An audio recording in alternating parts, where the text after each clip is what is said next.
What is the state of the grift, you ask? There's one person that I trust to give us that information. Roll another blunt, man. Here it is. These is good times. Hi, Antoinette. Model 3 dude and You full of shit, full of shit, full of Mr. shit, in the car, and you need to quit. Manny in the car, Hey, man in the car. you full of shit. All right, we get the best pulse. Hey, what's up? Over This here. Frankie, man. Let me say I'm not a financial advisor. Anything that I say in this video should be used for entertainment purposes only. Whatever I say in this video is my opinion, may not necessarily be factual. Don't let what I say in this video be the determining factor as to whether you should buy, sell, or hold a stock.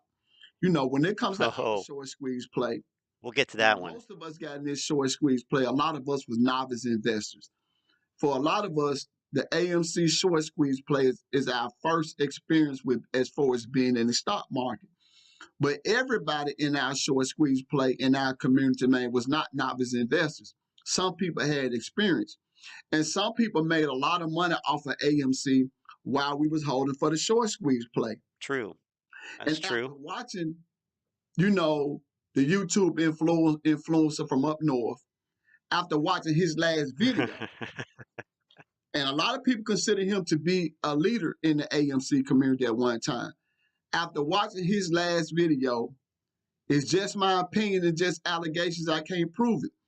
But after watching, man, this individual this last video, man, I'm almost convinced that the whole time we was holding AMC for this short squeeze play, this particular individual was swing trading AMC and he was day trading AMC. Oh my and God. Not only that, man, he was getting in and out of our short squeeze play. As In it and out. benefited us, as it benefited him. You know, he wasn't staying in the play holding like we were holding. When it was beneficial to him, he would make money off of AMC. Maybe he was one of the non-novice investors in the play. When it wasn't, he was taking his money out. That's just my opinion. I can't prove it, but that's the feeling that I got after watching his last video. And he was just taking advantage of us holding. He was really never really a part of what the you're supposed to do? Holding with us. He was just making money. You see what I'm saying? That's the reason point. why, in my opinion, it was so easy for him to criticize the play. You know, it was so easy for him to walk away from the short squeeze play simply because of the fact that his money wasn't tied up in the play the way our money was tied up in the play. See what I'm saying? Because he was say arigato to make money in like a different way say other than the way we were arigato. making money. So he made before he left, he had already made his money off of AMC as well as YouTube. Word. So it wasn't no big thing for him to walk away from the short squeeze play because he wasn't approaching the play the same way we was. So then lately, what about makes a lot of sense. The man's making sense here. He encouraged everybody to go to GTII, saying that if you was upside down at 8, if you was upside down at AMC, you know, come to GTII because and he'll help you get your money back. No, he can't advise you to do it because he's not a financial advisor, but he encouraged people. Said, look, if you come over here, you can make your money back. See what I'm saying? All the money that you lost. But here's the thing, though. If you watch his last video, as far as GTII is concerned, he kind of alluded to the fact, or you get the impression this one, right?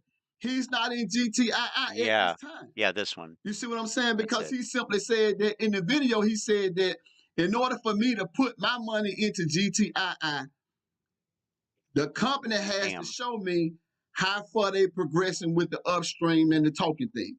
If you want me to put my money into GTII, everybody saw the video. Most increasing people, that's volume the impression on that a dump. Get. You know that his money is no longer in the play at this particular time. So, like I said, he gives the impression, and now he's in another play. So this is the impression that you get. Right. He went to another play, and then he took his money out of GTII, and he went to that play. So what it seems like what he's doing is, in essence, play to play, jumping play to play. That's what they don't. That's what they want you to do. Get into a play early. Everybody get into the play early. When y'all get into play, when the momentum going up, Then he sell his shares and he get out, then everybody still waiting. Because the way it look is like everybody in GTII, they still holding. But he to move on to another play. So he wants y'all to continue to hold. And if things look okay, then he'll put his money back in if he feel like, it's good for him. But if he don't, he's not going to put his money back in. So while everybody else holding, he's really not holding. He's doing what's beneficial to him. And Yep. that's sad because most people, man, got in a short squeeze play because they thought that he was going to be holding the stock like they holding the stock. But the way it's That's not how scams work, my he my done friend. already sold his GTII. Mm. And he might get back in just based on, how the company proceed. But right now he's in another stock. Hopefully. You see what I'm saying? So man, it just seemed like, man, he just using the people, the community. But here's the thing. Yep. GTII as a company, man, they probably don't want to expose everything that they doing or comment on everything that they doing. And he know, man, as well as anybody, there's no time limit on a short squeeze play. None at all. And here's my thing, man. I ain't really got nothing personal against this guy. I ain't upset with this guy. You see what I'm saying? But my thing is this. In my opinion, man, Beautiful curve on this one. it says a lot about your character. I think he's real charismatic, but I think he's a liar, and I think that he's a manipulator. And my thing is, man, if you want to make Where have we heard that before? That's cool. It's not wise. And just understand when you make your money that way, it brings certain problems. I wouldn't want to do it. And man, I also want to touch on, our political system and our financial system. Oh boy, here we go. The research I've been doing lately, it brings me to the conclusion that our financial system and our political system, man, the corruption runs deep. Now it's information out there that Congress tried to prevent the SEC from investigating Sam and FTX. And that 5 members. Oh my God. I would have never believed it. What, you got to be kidding me. Of Congress was receiving money from FTX employees. And they received, I think, they received anything from $2,900 all the way up to $11,000. That sounds like campaign donations. What I'm saying? And now they saying that Sam with FTX, this guy is scheduled to speak in New York. You see what I'm saying? What? At a particular summit. Yeah. And the tickets at this summit New York is Times. $2,000. They said Janet Yellen's supposed Aaron to be there. Sorkin's going to ask the hard questions. Ukraine's supposed to be there speaking. Mark Zuckerberg and the CEO of BlackRock. So this guy go from allegedly, man, gambling investors' money, costing, man, investors billions of dollars. He go from not being in handcuffed or locked up to speaking. I don't think it's even clear if he broke any laws. That's the kind of Bahamas society that we is a live different in. jurisdiction. And see, what we're doing as far as politics, man, it's not working. I wouldn't tell people, man, who to vote not working. For, or I wouldn't tell people to vote. I wouldn't dare do that.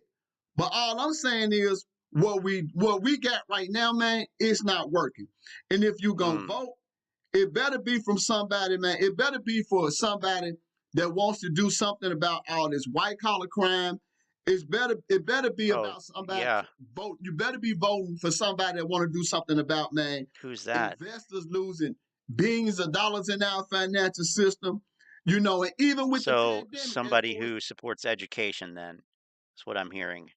Vote for the candidate that supports education. The system that we got, the political system we got in place. Even with the pandemic, man, a lot of people lost their jobs. They shouldn't have lost their jobs.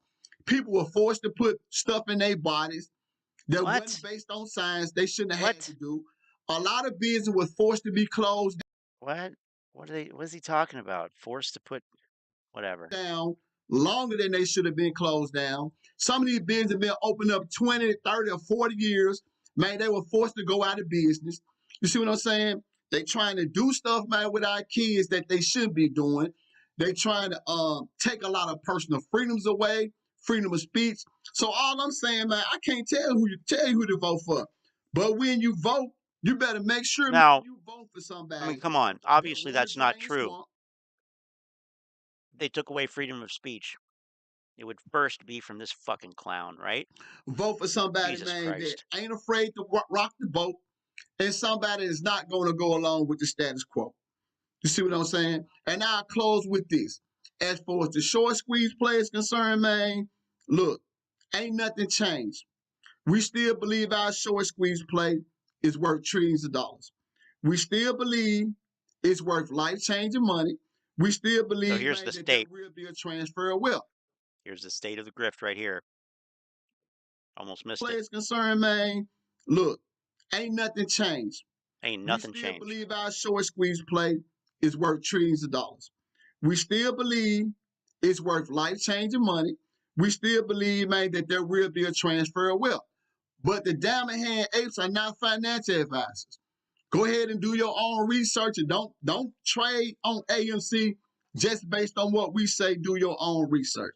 That's all we say. You see what I'm saying? And the hedge funds and the short sellers in our play, it's obvious, man, that they would rather crash the whole stock market and commit financial suicide before they pay us. Cool. We just gonna let them, man, let them burn. They the ones that's spending millions of dollars a day. You see what I'm saying, man? They the ones, man, that's asking the powers to be to look the other way while they engage in criminal activity and stock market manipulation.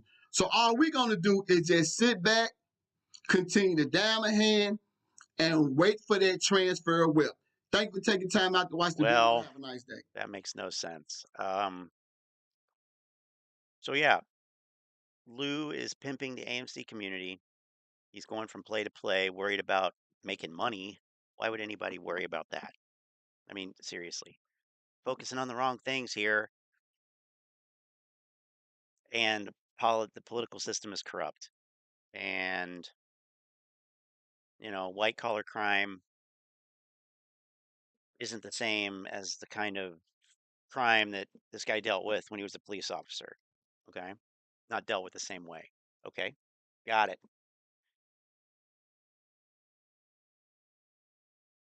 And I don't know, vote for the person who's going to whatever. But at the end of the day, we know that this thing is worth trillions of dollars, trillions of dollars. Okay. So here's another one. Because based on, I mean, let's see. Hey, what's up? From a couple days ago. Okay. But Man, it's Frankie. Let me say I'm not a financial advisor. Anything that I say in this video is for entertainment purposes only. Whatever I say in this video is my opinion. It may not necessarily be factual. Don't let what I say in this video be the determining factor as to whether you should buy, sell, or hold a stock. I'm just an entertainer on YouTube. Like I said, whatever I say in this video is strictly my opinion. Look, I'm gonna leave a link at the bottom of this video in the description section so you can check out Cat Striker, yep. Smile the of a billboard psychopath. trucks that she got for I think the Macy's Day Parade. Man, she a warrior. I gotta say that. Look, check this out, man. Oh, great. I We bet live in one of the I bet greatest that worked. nations in the world, but it's not good. See, there's a difference between We live in one of the greatest nations in the world, but it's not good. Okay. I think the Macy's Day Parade. God. Man, she a warrior. I gotta say that. Look, check this out, man. We live in one of the greatest nations in the world, but it's not good. See, there's a difference between being great and being good. And see, Uh, it's unfortunate, but right now we live okay. in a nation in which it's being controlled by greedy billionaires that Really? control You don't the say. politicians that have the most influence. And see, right now, they don't care nothing about the American people. It's simply about their Hmm. personal agenda and personal wealth for them. And see, I get it, man. Our What does country, this have to do with Okay. It's not based on theocracy. It's not based on religion. It's really not even based on morality. It's Hey, supposed Lynn. to be a Judeo-Christian society, but it ain't that no more. You It see what I'm is? saying? It's supposed to be? Oh, okay. Supposed to be a Judeo-Christian society. Hmm. Lynn, um, are you ready to run your mouth with me yet? Or Saying are we right still now planning your it's funeral? strictly about capitalism.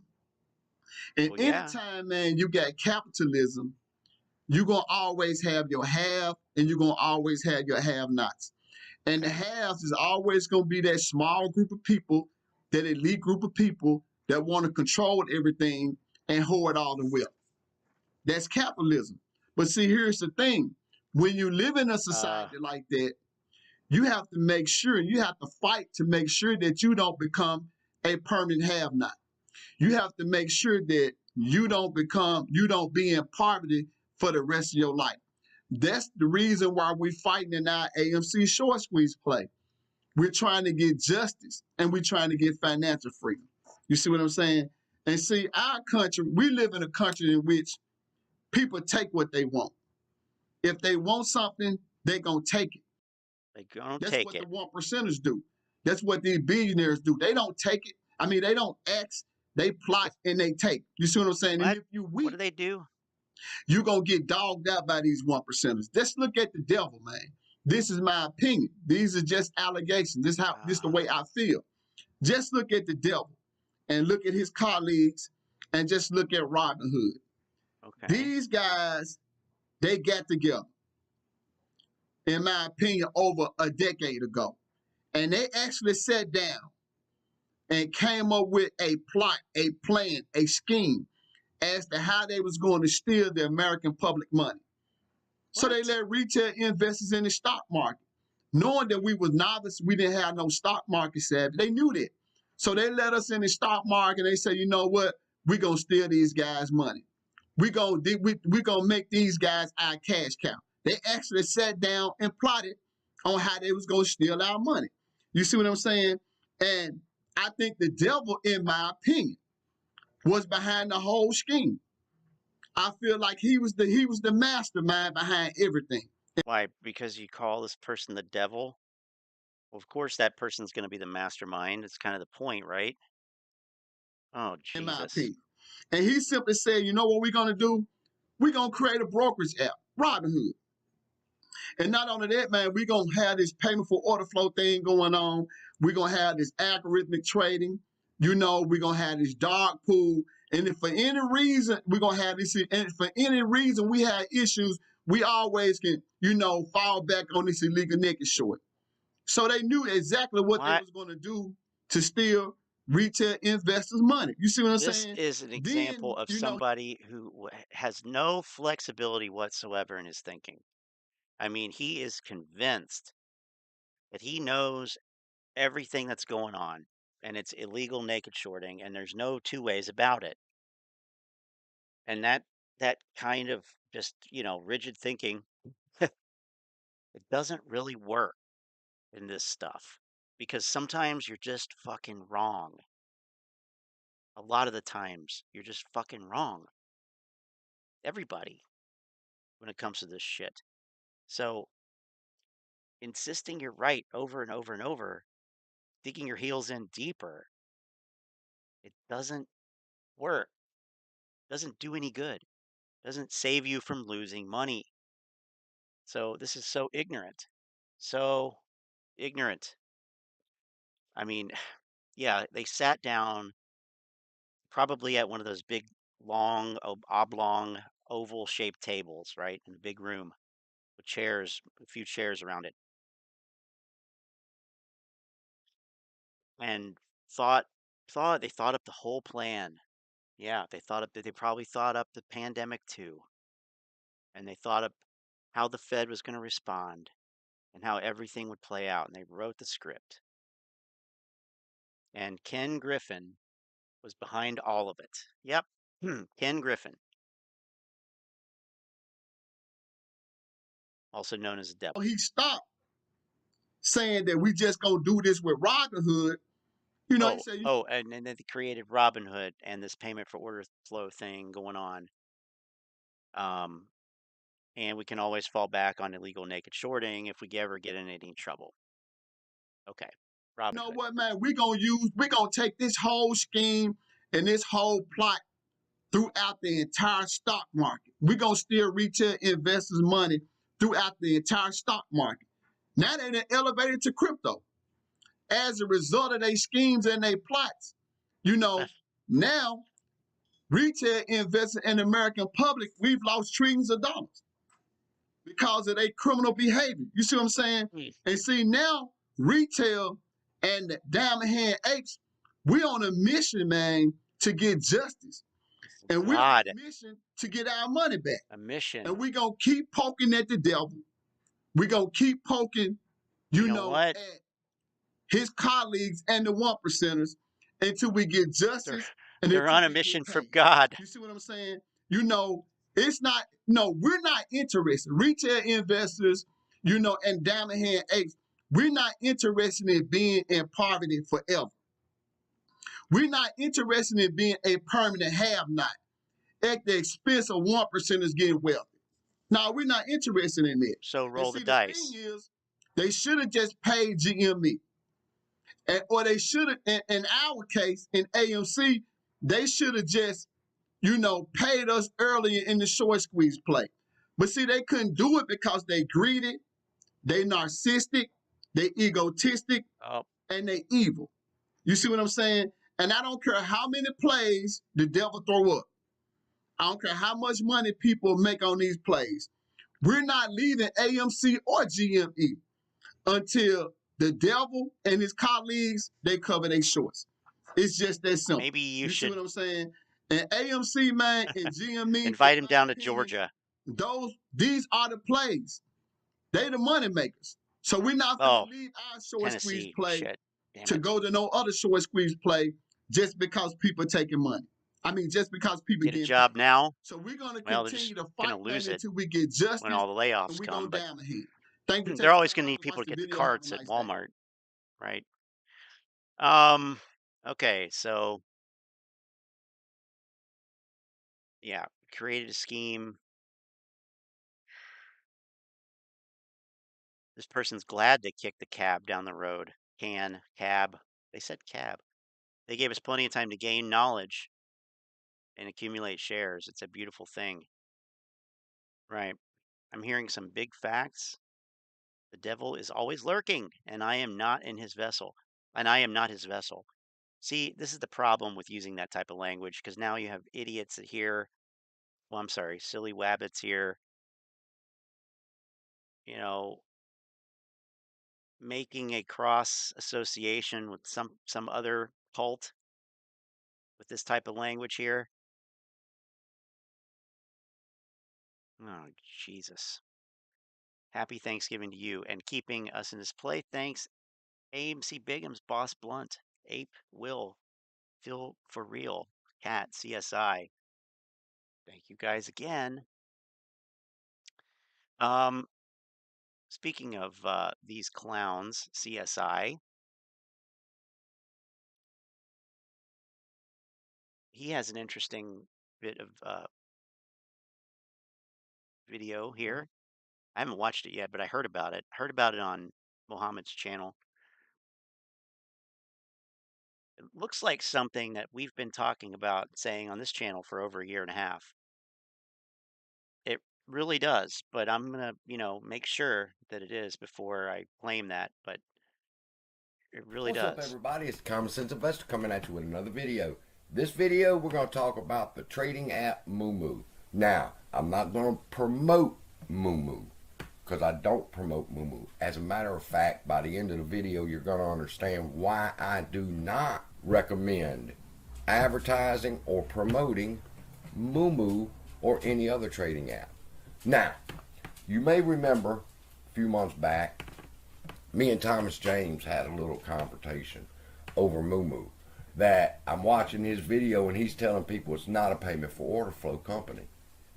And I'm over here on Moomoo's website, and they're telling me that they are a payment for order flow. In fact, it was Brenda that broke that story. Well, No, when it I wasn't. made out the video saying Moomoo's terms of service says they are payment for order flow, Thomas Yes, it responded does. back with, Yes, it does, "You're looking CSI. at the Very old observant. terms of service." And I said, "No, I'm looking at the terms of service on their website." Now, what it seemed to happen was, since he's a promoter for Moomoo and an advertiser for Moomoo, along with the others, and I get them 3 times a week. Hey, I get them 3 times a week from Moomoo. And other places want me to promote their NFTs and shit like that, but I don't get into that, and I'm going to share with y'all why in just one moment. So, it was determined Moomoo is not a payment for order flow company, that it is actually a pretty good platform, and I have an account with Moomoo, all right? But I sat down, and I've been wanting to do this video for a few days now, and the story's just now developing, or the video's just now developing, to where I can tell the story of why I don't promote Moomoo. Okay. All right, even though they tell me they will give me free stocks for every time I mention them, except for this one, I can get free stocks just for mentioning them in the video. So that's an awesome thing, and people are racking up money in shares doing that. But because of Vulture, I can't do it. You say, what is Vulture, CSI? Vulture's the website. You can't make this shit up. That when I was doing some research on the celebrity crypto, people who promoted it, and now everybody's suing them, I came to a site called Vulture, and I was like, Vulture? Really? You name your website after a bird that lives off feeding on dead animals? That's what you named your website. Well, I mean, they named a So it was only website fitting based when on it was more like a hit piece here on the celebrities, and like they're just picking off the their sound a bones bird here, makes. you know, that Tom Brady's being sued along with these other ones. I didn't even know Shaquille O'Neal was involved in that shit. Stephen Curry and some more. All right, and people are suing them because they promoted FTX in commercials, in ads, in, you know, face-to-face meetings with people. They promoted FTX. Now, did they know what was going on? Of course they didn't know what was going on. I don't believe Tom Brady would have got involved, or Shaquille O'Neal particularly would have got involved in a fraud of this magnitude. But Kevin O'Leary would have, That's not who they are. because that's who he So, is. they were dubbed into promoting FTX, and look at the result. So then now you see why I can't promote Moomoo. I like Moomoo. People sign up to Moomoo. Let me put it this way. Every brokerage firm that you're with should have a purpose. Okay? You shouldn't just have a brokerage firm. Well, you shouldn't be at Robinhood. Where should they be? You give them your favorites. All right? They want to stay at Robinhood. Great. They want to stay at Moomoo. Wonderful. Webull, E-Trade, Charles Schwab, wherever. All the payment for order important thing is flows. this, people. Wherever your brokerage firm is, it should have a purpose. All right? And it's not just to get a couple of free stocks for joining up. Give you an example. TD Ameritrade, for example. I have a TD Ameritrade account. Model 3 dude. TD Ameritrade trades most of the penny stocks that I'm looking for. Okay? So I don't have to go from app to app to app trying to figure out which one's going to carry that penny stock. I can go straight to TD Ameritrade, and there's a 90% chance they're covering that particular stock. So TD Ameritrade's purpose is to trade penny stocks. God, that's what he Over uses on it Webull. for? Jesus. Webull is my pre-market brokerage, all right? And Moomoo's a pre-market brokerage. And both of them are pre-IPOs. So I use those accounts for pre-IPOs Good plans and here. pre-market trading, something I'm going to get in and out real quick. All right? The purpose of them, all right? I get free shares, yes. That's wonderful, yes. But here's the thing. Oh, If yeah, they're known something for ever penny stocks. That's happened basically what Tom Moomoo, Sosnoff built his business on. all right, for example, let's take a listen Not. to what this particular YouTuber was trying to advise another YouTuber, and then I think you'll get the picture. And I honestly, if you're pushing DRS, I want you to consider the consequences of the remote but still possibility that if there is a squeeze, and you've been telling people for 2 years to DRS, and were computer share to have a malfunction because of millions of people trying to hit it at the same time, even if it's a slowdown and people can't get through to execute their orders, who are they going to come after? They being everybody on YouTube and Twitter.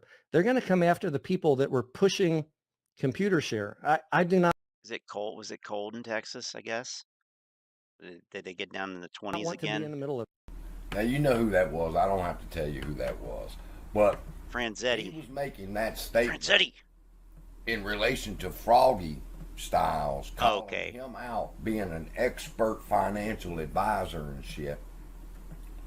He wanted Tony to set the record straight on DRS and AMC shares, okay? And this was Tony's response. Notice Tony did not disagree with Froggy, okay?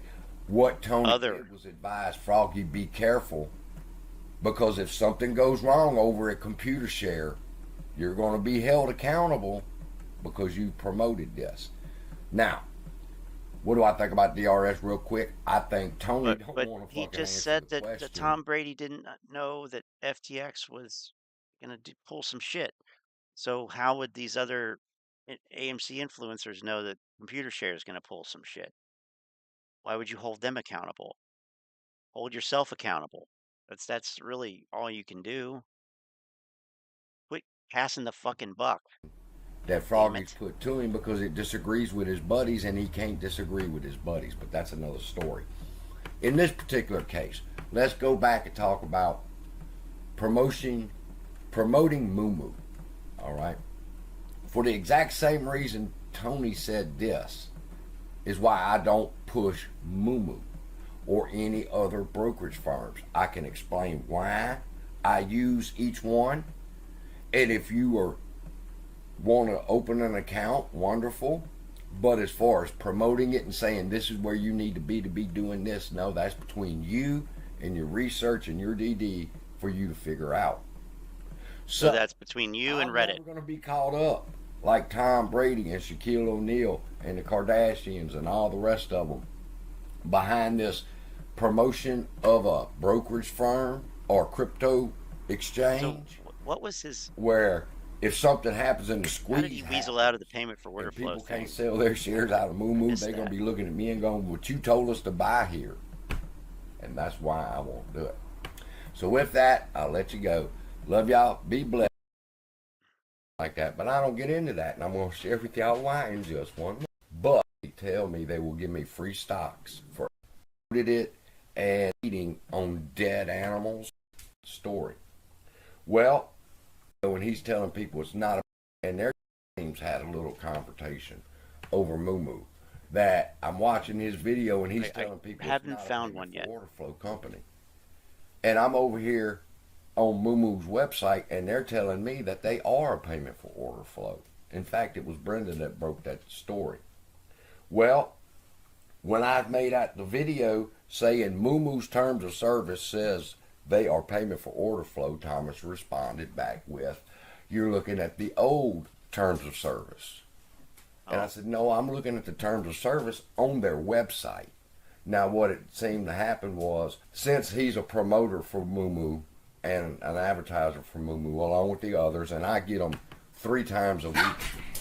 Hey, I get them 3 times a week from moomoo. And other places want me to promote their NFTs and shit like that. But I don't get into that. And I'm going to share with y'all why in just one moment. So, it was determined moomoo is not a payment for order flow company. That it is actually a pretty good platform. And I have an account with moomoo. All right. But I sat down and I've been wanting to do this video for a few days now. And the story's just now developing, or the video's just now developing. Okay. to Okay, so where it I was can tell the determined that it story wasn't, that it's of not, why I right? don't promote moomoo. All right, even though they tell me they will give me free stocks for every time I mention them, except for this one, I can get free stocks just for mentioning them in the video. So that's an awesome thing, and people are racking up money in shares doing that. But because of Vulture, Okay. So, I'm not exactly sure what the point what's is, up, to be everybody? It's honest. the Common Sense Investor coming at I'm not sure. Chris, evening. All these brokers are probably selling orders. Well, I mean, the question is, if they're not, they don't accept payment for order flow, um, then how do they make money? That's what the question is at this point. So, let's see.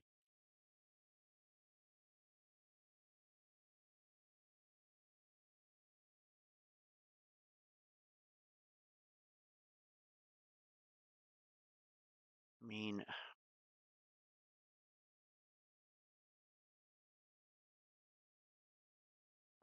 let's see.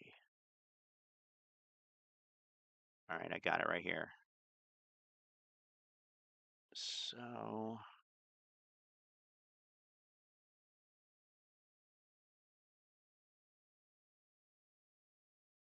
right, Moomoo Financial Customer Agreement, August 10th, 2022. Moomoo Financial Customer Agreement, last updated August 10th, 2022. Payment for order flow. You or the clearing broker may receive payments from markets for directing orders to them. The source and amount of these payments are available upon written request. Payment for order flow, right there, 13.4. So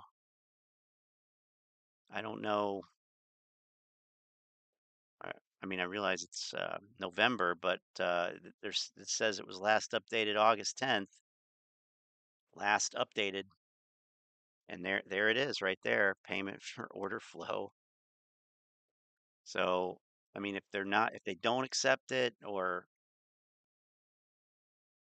participate in that, then why does it say that they do here on moomoo.com /US support? Hold on, let me get you can see the URL there. There's the URL. It's US version of the site.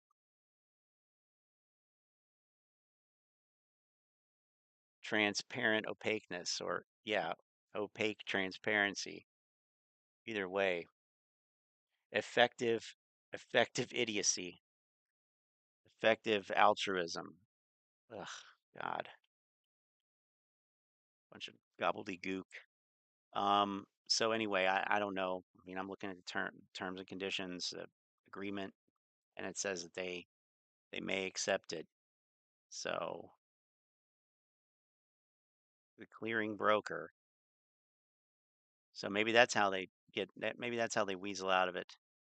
Clearing broker, which I think is Futu. It's called Futu.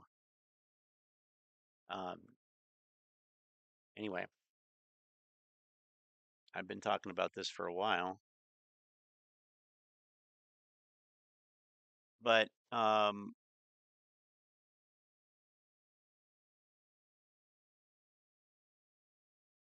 let's see.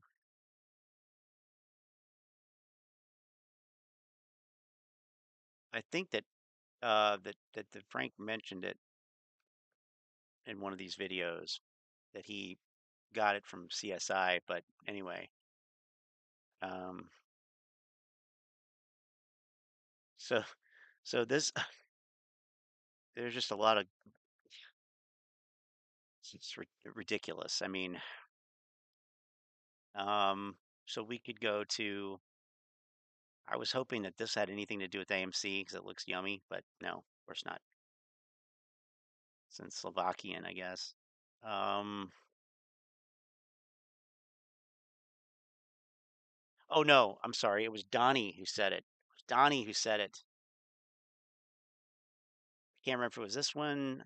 Can't remember if it was one of these. Charts mean nothing. I think it was this one. This is not financial advice. From Tweedledee to Tweedledum here. Educational purposes only. And everything I say is my opinion. Please don't make any financial decision based on anything I say in these videos. That being said, hit the like button, subscribe button, all that YouTube algorithm stuff. You get the videos, I put them out, see what I'm thinking, see I'm analyzing that data. Listen. Phase 6 was supposed to be implemented in September, and a lot of people think that Phase 6 isn't being implemented. They're thinking that they don't see the impact of Phase 6 on the market. But that's not true. Phase 6 rather is being implemented.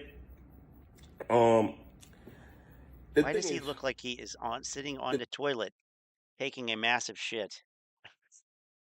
God. The Dodd-Frank Act stopped a lot of these bad actors. Well, it was supposed to stop a lot of these bad actors from doing a lot of things that they did that caused the 2008 fiasco. But as we can tell, we're in 2022, and it's even worse in 2008. I mean, worse than 2008. I believe this collapse is going to be worse than 2008, 1929, and Madoff, Enron combined. And that's just my opinion. Please don't make any financial decisions based on anything I say in these videos. Here's the thing. These bad actors were able to make naked derivatives. And that's the same thing that took down Archegos. What Archegos did, they would do these master agreements, which are between parties, and it's kind of private, so nobody actually knows how many of these are really out there, the true value of them. And then they'd be using it as collateral or to show value.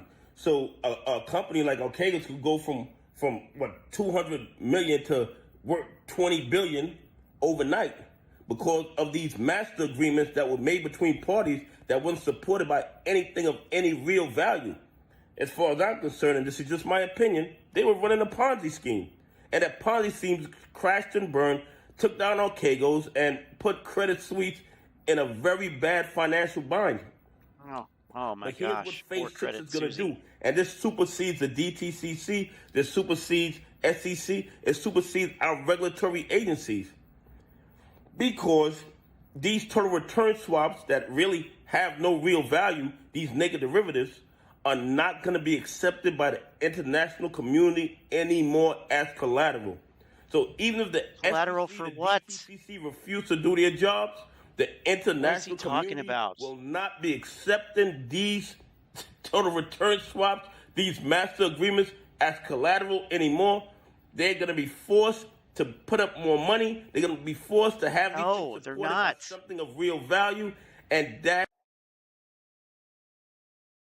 I read about Phase 6 once, and the one thing I took from it that's relevant is that, generally speaking, it does not apply to existing positions. It applies to new positions because that's what it's talking about. It's talking about initial margin. Initial margin. So you can't have initial margin on something that's already existing. So it's only on new swaps fit into all these different, criteria. But it's not like people are going to have to pony up more money on existing positions. That's the thing I took from Phase 6. And that's assuming it even has any actual direct relevance to like these stocks. That's never been shown. It's never been shown. Never been shown by AMC Bigums with his crackhead quality research. It's never been shown. It's completely speculative. And it doesn't apply to existing positions. So, to quote Phil for real, what the fuck are we talking about? What the fuck are we talking about? That is what Phase 6 is going to do. These guys are going to have to find the money or have to find real collateral to support these total return swaps, these what I God. believe is these Ponzi scheme master agreements. And like I tell y'all every day, when this happens, when their liquidity dries up, when they no longer can use these as collateral, they'll be forced to sell their longs, forced to cover their shorts. Then AMC, GME, and all the other mem stocks should go to the moon, and we should see a generational transfer of wealth. Anyway, That hit is a like button, so. subscribe on the YouTube algorithm, and tell me what you. That is just so delusional. But that's not the video that I was looking for, though. Sadly. Uh. Oh, here it is. Duh. This is not financial advice. It's not legal advice for entertainment, educational purposes only, and everything I say is my opinion. Please don't make any financial decision based on anything I say in these videos. That being said, hit the like button, subscribe button, all that YouTube algorithm stuff, so you get a video. Yeah, hit the like button. If you're watching this video, and listen, guys, hit the like button. The common sense investor, he has said that moomoo has payment for order flow. And I thought that he was incorrect because you have all these entities, I don't want to call anybody's name specifically, that are pushing moomoo. They're pushing get moomoo because they don't have payment for order flow. Get moomoo because they don't have this. Possibly all be wrong, could they? Get moomoo because they're not like Weeble. Thank you, Chris. After I did my own investigation, after going through the fee arrangement on the moomoo website, I have found that, guess what? moomoo does use payment for order flow. So I don't see how moomoo is any different from Weeble, any different from Robinhood, any different from Fidelity, any different from any of the other payment for order flow brokers. Fidelity is not a payment for order flow brokerage. So even in getting this right, he's still a clown. I mean, never trust anybody who can't use punctuation of any kind. But, I mean, not any different from Fidelity. A Chinese brokerage that's a payment for order flow brokerage is not any different from an American brokerage that is based in this country that does not accept payment for order flow. Okay. Brokers. Oh, but Fidelity does, apparently, I guess. I don't know. I think moomoo might be worse, moomoo is a Chinese-run company. So, I'm just saying,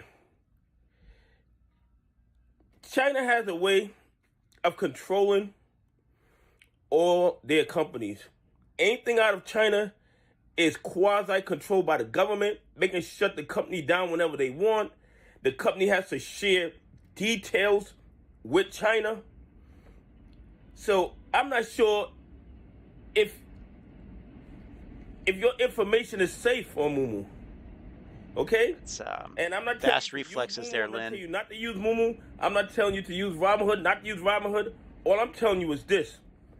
I don't see no difference between payment for order flow on moomoo, payment for order flow on Weeble, payment for order flow on Robinhood. And because moomoo is a Chinese company, that makes it even more sketchy to me because I know how China controls their companies. Anyway, hit the like button, subscribe on our YouTube algorithm. Tell me what you think about moomoo having payment for order flow. With all these what do I think about it? I said this last year, but I mean, I'm not convinced that it makes any difference. But when people say that, this is not this, and it actually is that, and you put so much importance on that thing that's supposedly not, I mean, it needs to be corrected. So, anyway, you can Google moomoo payment for order flow terms and conditions, whatever, and you can see this term and condition sheet here that was last updated August 10th. So, what else can you take from this? It says it right here.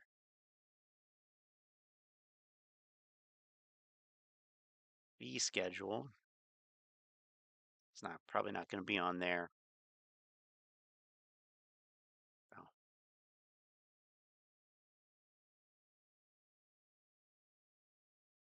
Commissions, no commissions, no fees. Option trading fees, 65 cents per contract. Regulatory fees. I mean, it's never itemized like this. Service fees.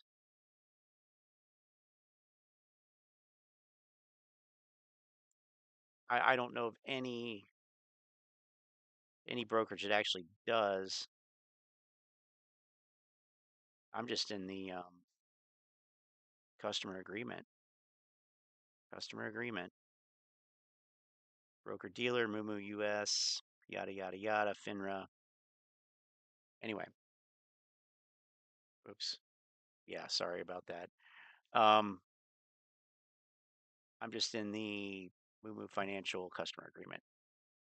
So anyway, that's where I heard that people were talking about it. It was Donahue George. That's right. Wow, look at that face.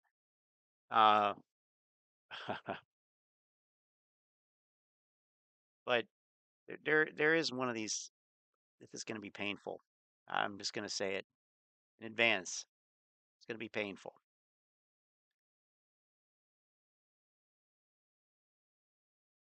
But curiously, he does not promote moomoo in this video. He does promote something though. We're going to check it out. I've never heard of it, which isn't saying much. Today I'll talk about how the FTX failure exposes just how deep the corruption runs on Wall Street. This also supports that we are indeed correct about the AMC manipulation, and I want to explain how we can fix it and how we can stop it. So stay tuned and let's make some money. And now I want to dive straight in with the key information. So Stephanie tweeted saying, "What now? What business does he have sitting there saying we? I mean, pardon me for noticing, but aren't you from another country? How are we going to do anything? What are you talking about? And for that matter, why? How is it even appropriate for somebody to be talking about what we can do to change things in a country that you don't even fucking live in? You seemingly have no fucking clue about. I don't know. I'm just saying, I would never sit here and say, to the people in I don't know, wherever, Scotland or something. Like, here's how we can fix the problem. I have no fucking clue about the problem. what I am happy to see is that FTX shows just how deep the corruption runs and who is getting paid. She said, I feel like so far we haven't seen anything yet, and it also proves the nefarious acts against AMC. Many of those on Wall Street and many of those in crypto thought there was no such thing as AMC and GameStop manipulation. They thought there was no such thing as a coordinated, God, what a gaslighting fuck. attack. But oh my fact God. That Sam Bankman-Fried stole billions of dollars through fraud and hasn't yet been arrested and instead is being allowed to speak at a New York conference shows just how deep the corruption runs and how many people are actually paid off. As the Nancy Pelosi stock tracker tweeted, they said breaking news. SBF has just confirmed that he will be speaking next week at the New York Times event. There's many other speakers at that event, like the president of Ukraine, like Larry Fink, the CEO and chairman of BlackRock, the Treasury Secretary Janet Yellen, and many more. And anyone can attend for a small fee of $2,400. It's crazy that you can steal a singular dollar in the Bahamas and you can be on trial for 6 months, but Sam Bankman-Fried can steal billions and billions of dollars and sleep at night in his penthouse and attend speaking conferences. Yeah, this guy so easily let off. This guy belongs in Guantanamo. I mean, really, this is how this shit is fucking flies. I do not understand. is because of just how deep the corruption runs on Wall Street and also in Congress. As Unusual Whales tweeted, they said breaking news. Congress members reportedly tried to stop the SEC's inquiry into FTX with a March letter that questioned the SEC's authority to inquire about crypto and in part FTX. 5 of those 8 Congress members received campaign donations from FTX employees from $2,900 to $11,600. See, he doesn't understand the system. Now that fact is very, very scary, but in some senses, very encouraging. You know what, Model 3 dude? I know that. So I noticed that too. I've been checking on, how was Black Friday, whatever. And what I saw today was exactly so. I saw articles that hyped Black Friday as being slow, and then I found other articles that, of course, hyped it as being, amazing. But what I saw today, U.S. Black Friday online sales hit record 9 billion despite high inflation.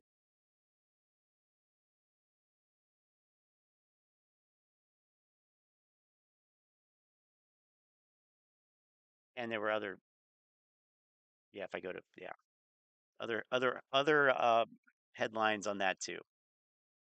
Black Friday online sales top 9 billion, a new record.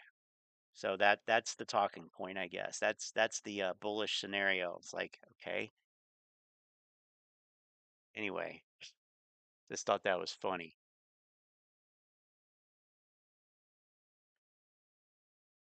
That in the future, if I accidentally steal billions and billions of dollars, it's only going to cost me $3,000 to get off scot-free. But obviously it is very, very worrying that people can steal hundreds of millions of dollars, if not billions of dollars, and it only costs $3,000 to keep someone's mouth. I'm sorry to point this out, okay? But it appears that I guess that he, quote unquote, he has stolen billions of dollars, whatever. But those are allegations. There is no credible record of facts here. And yeah, it looks bad, and it probably is bad. Okay, but nobody has been even accused of a crime that I know of here, much less convicted of one. And I'm not standing up for Bankman-Fried. I mean, he probably is a scumbag. He probably is. But just because he probably is doesn't mean that we assume that he is and now make all these assumptions based on one assumption that we can't substantiate because we don't have a record of facts. We can say that Elizabeth Holmes was running a fraud. There's been a trial. She's been convicted of that. And we can point to certain facts and things that came out, but the only reason that anybody would do this, is to keep them strung along, keep them teased, gaslight them, keep them manipulated, keep them brainwashed, keep them stupid, keep them making those dumb assumptions and not using any critical thinking skills. I mean, it's absolutely ridiculous. So, I mean, I have a problem with just that entire aspect of what he's doing here. Not because I respect Sam Bankman-Fried,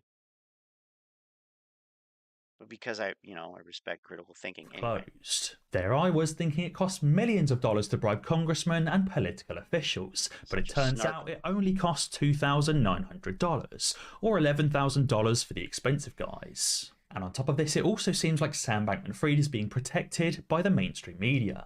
The mainstream media is obviously on the same side as the SEC and these Wall Street officials that are trying to protect Sam Bankman-Fried as they've used him to launder money. And also, this Wall Street Journal article says this. It's a foregone conclusion that whatever they're talking about with Congress and whatever, that's all true also. Like, I'm sorry, but you can't talk about allegations as if they're set in stone as being the truth. Recorded on a fucking stone tablet as the truth, the infallible truth.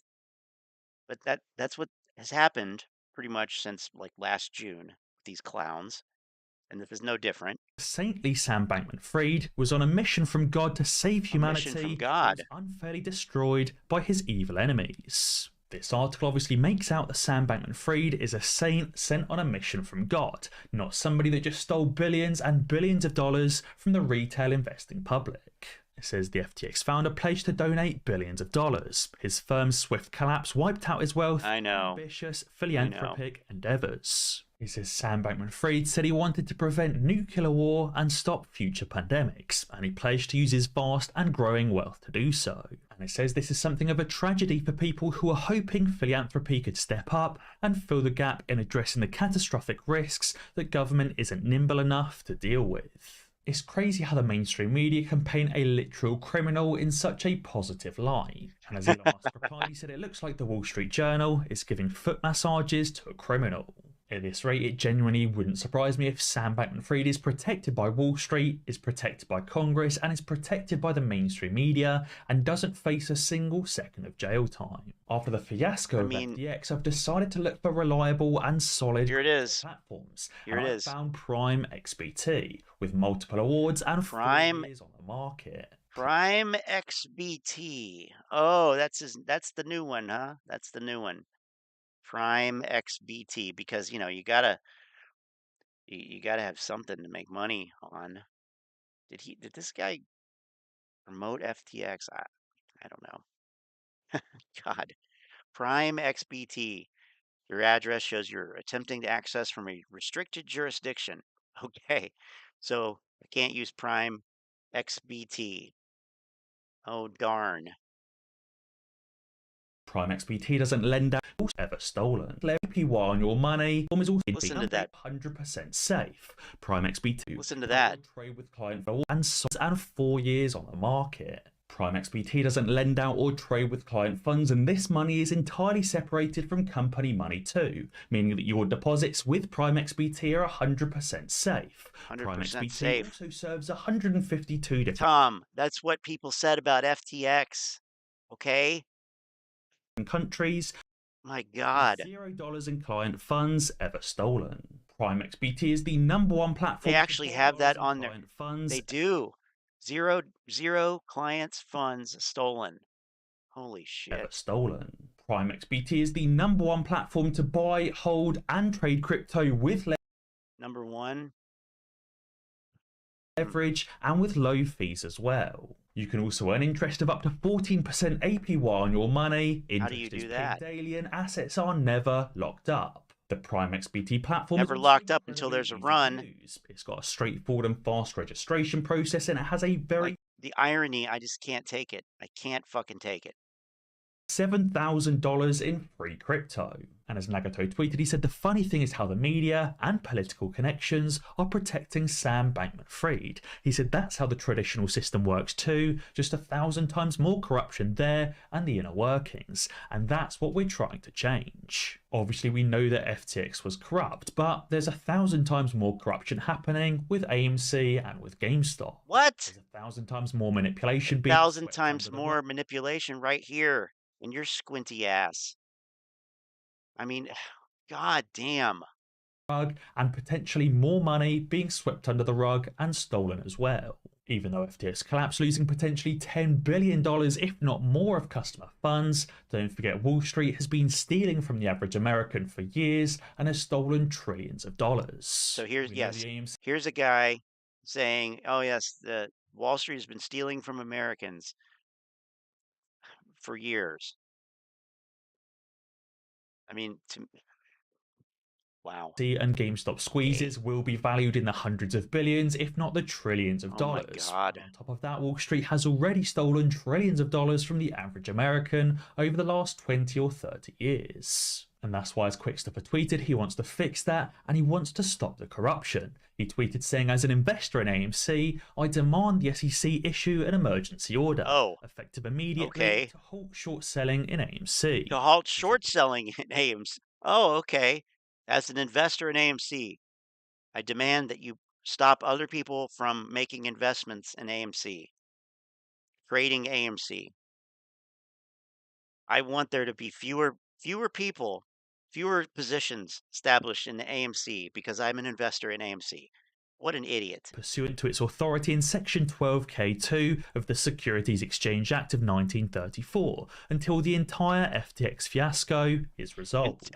Until the FTX fiasco is resolved. What does that have to do with shorting AMC? Section 12K-2 has been enacted a few times before, back in 2008 and back in 2001. Back in 2008, there was an emergency order pursuant to Section 12K-2 of the Securities Exchange Act 1934 to halt. It's literally just like 2008 for a lot of these clowns.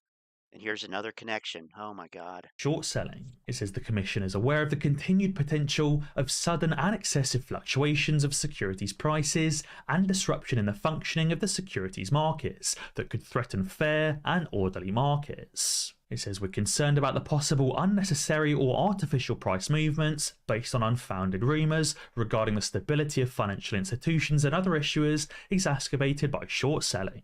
It says we also believe that some persons may take advantage of issuers that have become temporarily weakened by current market conditions to engage in inappropriate short selling in the securities of such issuers. Back in 2008, the SEC was worried about people abusing short selling and shorting those financial institutions. They were worried about the spreading of possible rumours and other people abusing short selling and illegally short selling these financial institutions, exacerbating the problem. But obviously that is exactly what is happening right now with AMC and with GameStop. Oh my God.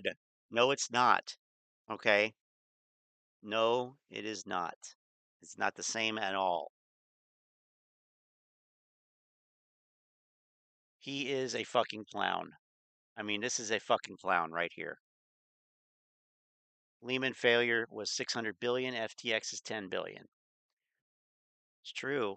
And I mean, I think the FTX thing hits more individuals directly, maybe, who knows, like small investors, whatever. But in terms of just sheer size of amount of money, absolutely. Also, you're talking about you're talking about you're talking about an unprofitable fucking company. Like, dude, you are talking about unprofitable companies and you're bitching about the stock price going down and people shorting the stock. Are you fucking kidding me?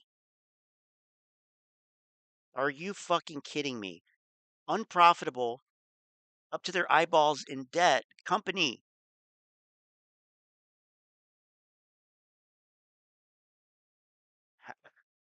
What am I missing here? What am I fucking missing? You're comparing that to the financial institutions of 2008.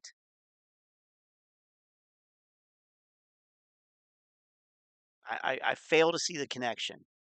I fail to see the connection. Oh, I know he only wants the clicks, but I mean, it's just so absurd. And look, 1,000 likes, 3 dislikes, 3 dislikes. And yes, that is accurate. It is accurate. I mean, the only saving grace on his videos is that most of the comments on them are fucking spam. That's the only thing. Oh my God. The price of AMC, Ape and GameStop is being artificially decreased as a result of rumours and as a result of nefarious actors. These nefarious actors are engaging in inappropriate short selling of the AMC. Like, he thinks he's so fucking smart too, because he repeats the language and he puts it in context and makes it really try to seem like it's the same thing. What that really means is he's a good bullshitter. That's all he is. Ape and GameStop securities. And we also saw the same emergency order being enacted in 2001 as well. It says the United States securities markets are the world's most strongest and most vibrant. The Commission has full confidence that the attacks of September 11th... Actually, Tom, it doesn't say most strongest. Okay? That's what we call a double superlative. You should know that. You're speaking English. That's where we got our fucking language. 2001 will have little lasting market impact. Well, he is really exacerbating My blood pressure To that right end, now. the Commission seeks to serve investors and the markets through all available means to facilitate the reopening of fair and orderly markets. Oh, and as a result, they look, issued orders to alter, supplement, suspend, or impose. He has the fucking gall to sit there and say that this is like the market impact after fucking September 11th, after 9/11. Are you fucking kidding me? Are you fucking kidding me? You little fucking, oh my God. That is fucked up. That is fucked up. Requirements or restrictions on the overall market. They stopped short selling and actually ended up halting markets entirely on September 11th, 2001. I personally believe that when Wouldn't he love? Oh, I personally believe they should shut the markets down completely until the squeeze. that final Hail Mary collapse ends up happening and the S&P 500 falls dramatically, I personally believe the SEC will step in once again and halt short selling. They won't just halt short selling specifically for AMC. Why would they do that? This is nothing like either of these other events, first of all, number one. Number two,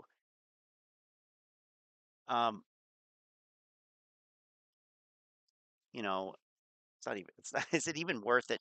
Is it even fucking worth it? Is it even really worth going through this? I don't know. But short selling actually has the effect of cushioning the stock market from collapsing. And if they did any reading, if they did any basic research and actually learned about what it is and the function of it in the market, they probably wouldn't change their opinion, but deep down inside they would at least know how ridiculous they're being about this. But that would require a deeper understanding, any type of effort beyond going to Reddit and just reading an article on AMC stock or super stonk or wherever the fuck.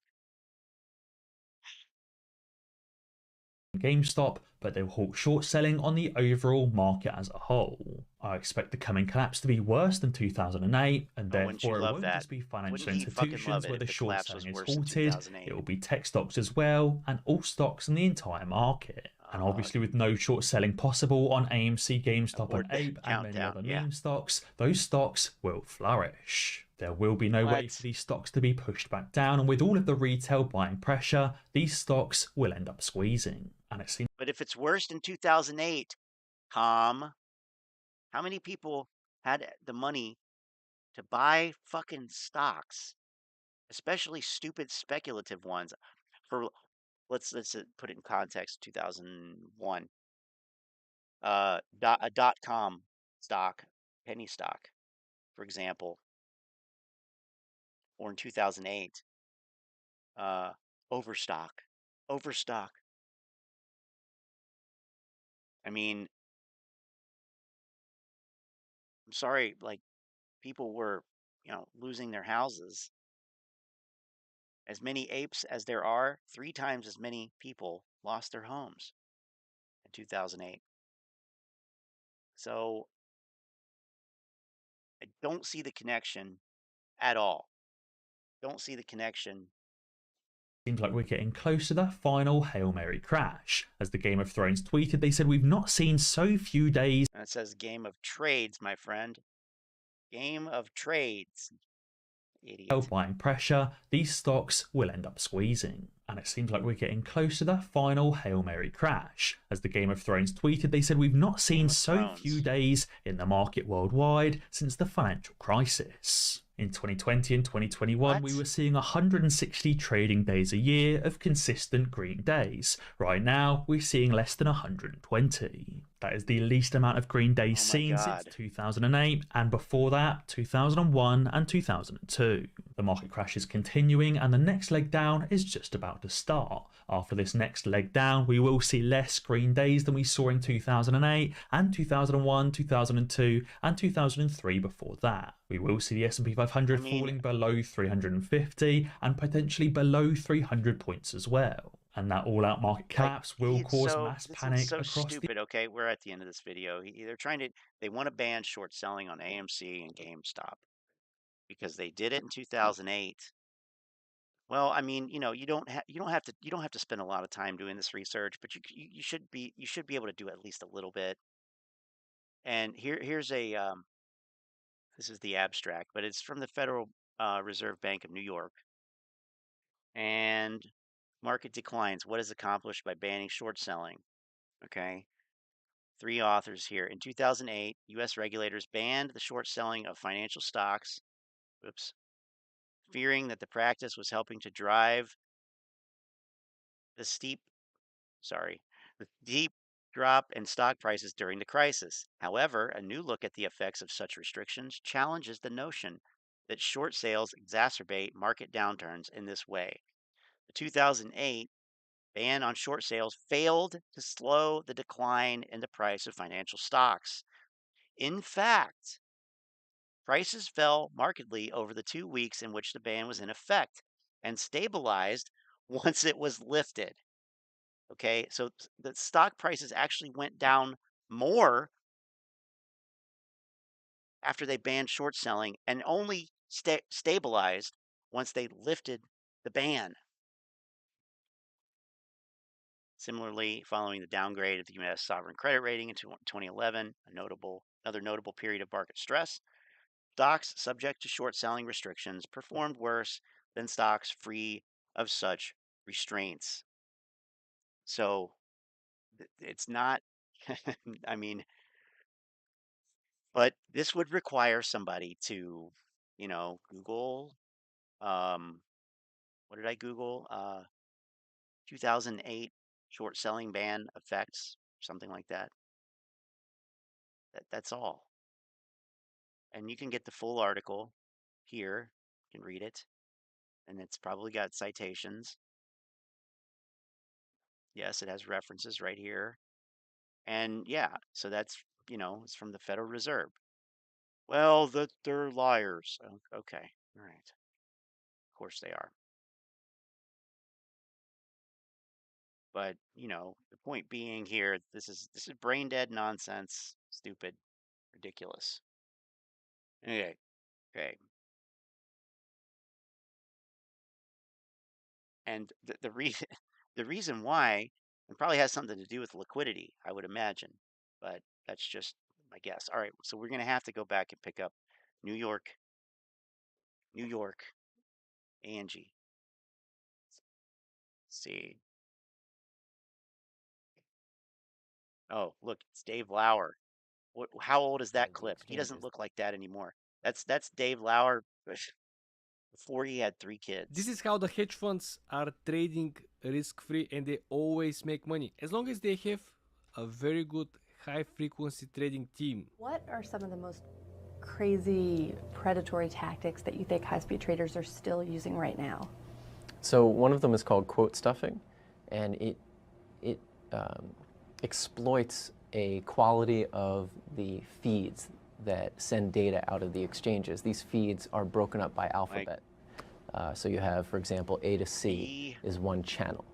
And you can flood one of the symbols let's in put that all this fear out there and slow down everybody who's listening to that feed, and then pick off people in another symbol within that same channel. I think it's better called a denial of service attack, much like hackers do, but they call it quote stuffing. That's a particularly egregious one, and in 2010 an academic study found pretty substantial evidence that that was occurring on a daily basis. Do you think that's still occurring now? Has there been any success in cracking down on it? None. I would say yes. Almost certainly that's still occurring. And you can see it from some of the feeds? Yes, you can see that. That study, for example, found something called co-movement of message flow in a channel.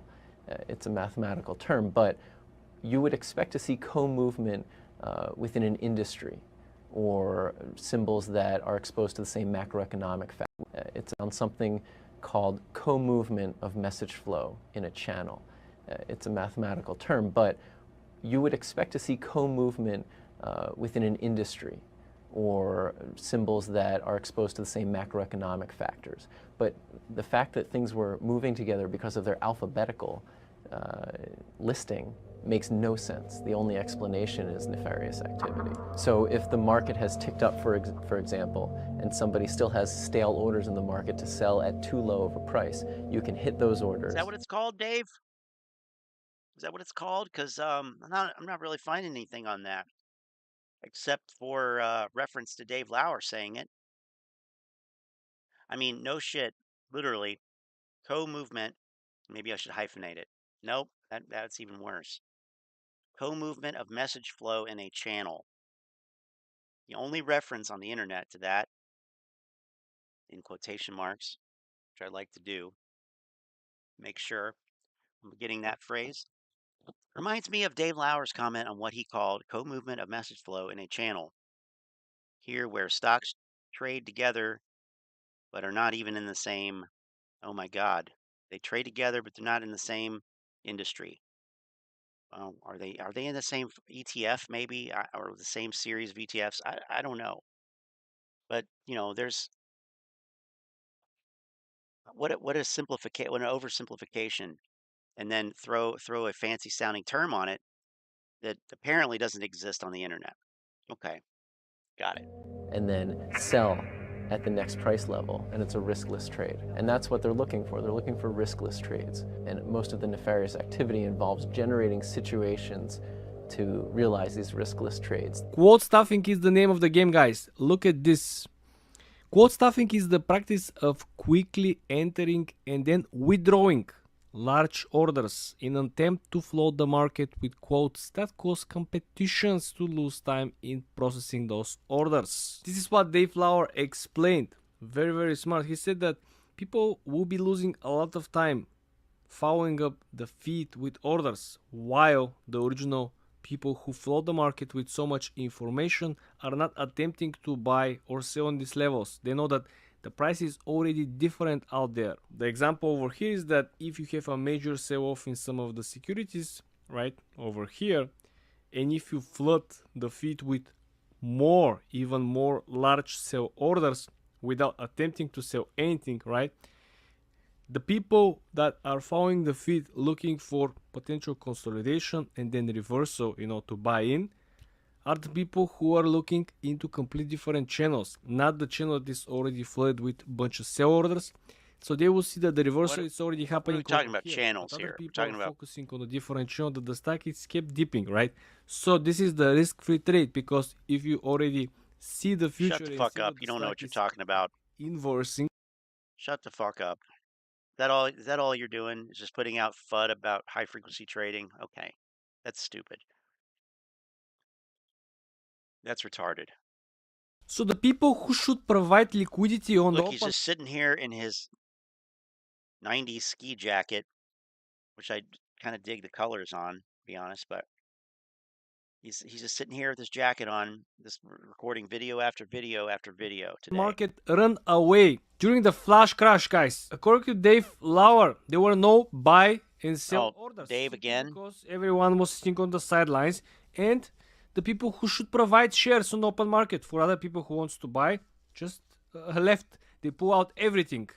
A lot of the claims about market quality are not accurate or misleading at best, and much of the research is produced by high-frequency trading groups. One of the big arguments that's been made about the role of high-frequency traders in the flash crash and other market disruptions is that there's this loss of liquidity. They put so much liquidity into the market, and then in the first sign of trouble, they take it out. Is that one of the key things you saw that day? Absolutely. We did what every other firm out there did. We pulled all of our orders. And that's what I mean when I said the market disappeared. It literally vanished. There were no offers to sell stock. There were no bids to buy stock for what must have been 30 seconds to a minute there. And when the market disappears, that's pure dysfunction. And it seemed to me that what we were doing was not making things more stable, it was making things more volatile. And when you look at studies of the flash crash, it shows definitively that high-frequency traders became net takers of liquidity. They were not providing liquidity, they were taking liquidity. And this is a full confirmation. But he also said that nobody was buying stock. So, what? I don't know. Okay, but what's the point here? What does this have to do with AMC at all? We're gonna have a flash crash? We're doing that for a long time. Sort of. So this again represents something that Department of Justice was looking into, you know, connection between some of the research companies and Where's his what happened to his neck? lowering the rating in particular companies, and connection between the research company and the hedge fund who already placed his short Chris, bets I think on we company, right? So the game appears to be similar. You probably heard it. There's audio from the Chicago S&P, I think their Dow futures pit, trading pit in Chicago from the flash crash. There's a narrator who is calling the prices, and it's pretty wild, pretty wild. I don't remember it. I was not paying attention to this stuff then, but yeah, pretty wild. Great, awesome, great video. AMC stock gamma squeeze. Okay. Retail investors are getting expensive education looking at their portfolio with multiple losses. This is what CNBC said. They're not having fun. Well, it's true about it, and they definitely want to experience completely different investment results. JJ, you work with retail investors. What are they thinking at this point? Have they had it? Have they stepped away from the market? Is it no fun to watch this anymore? And in fact, I mean, you know, this is not now. I'll tell you that right now. It's not now. Just too painful.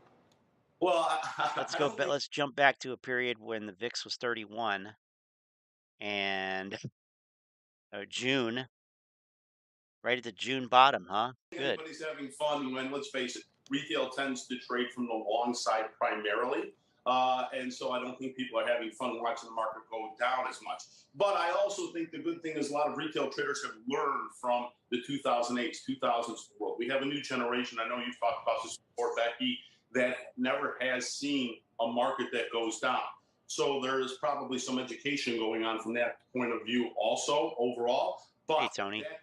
The biggest difference I see now from a year or so ago is the Pelotons, the DocuSigns of the world. Our clients are not going out toward those stocks, and trying to catch the falling knife, if you will. So this was in June. This was in June, at the end of June, near the end of June, right? Because it said the VIX was 31.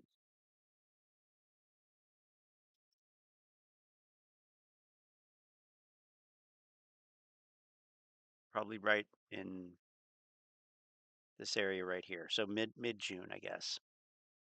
Mid-June. Okay, so mid-June. Remember that. But then in October, this happened on GTII and others too. TBLT, remember that one? When was that? That was earlier this year. But there was also, no, it was after. It was after. It was in July.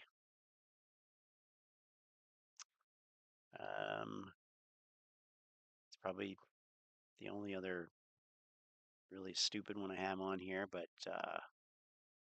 yeah. So that was still yet to come, but I mean, both of these stocks only got up to like $10 or less. So anyway, disingenuous. A few months ago. The last few weeks has been really interesting to see the pattern of retail because they've gone to those stocks that, many probably of Chris just got done talking about in terms of they have earnings, they're solid businesses, Apple, Microsoft, Coca-Cola, McDonald's. So more traditional names have certainly been the favorites of retail clients. And that speculative, if you will, flair on some of this stock has gotten beaten up 80%, so I have to catch the falling knife and say this is the bottom. That mentality has certainly faded quite a bit over the last few weeks. Yeah, you said that they're getting an education. I guess that's one thing to call it. It is an expensive education that we're all getting at this point. Very interesting point from the guest that individual investor is no longer trying to catch the falling knife. It's not necessary they're going out and buying each and every stock that they previously owned in their portfolio. They don't look. No, they're going out and buying GTII and stuff like that. And Average CO. down. Oh yeah. How could I According to the forget guest. this lovely piece of trash here that everybody was all excited about? Or what is it? I don't know.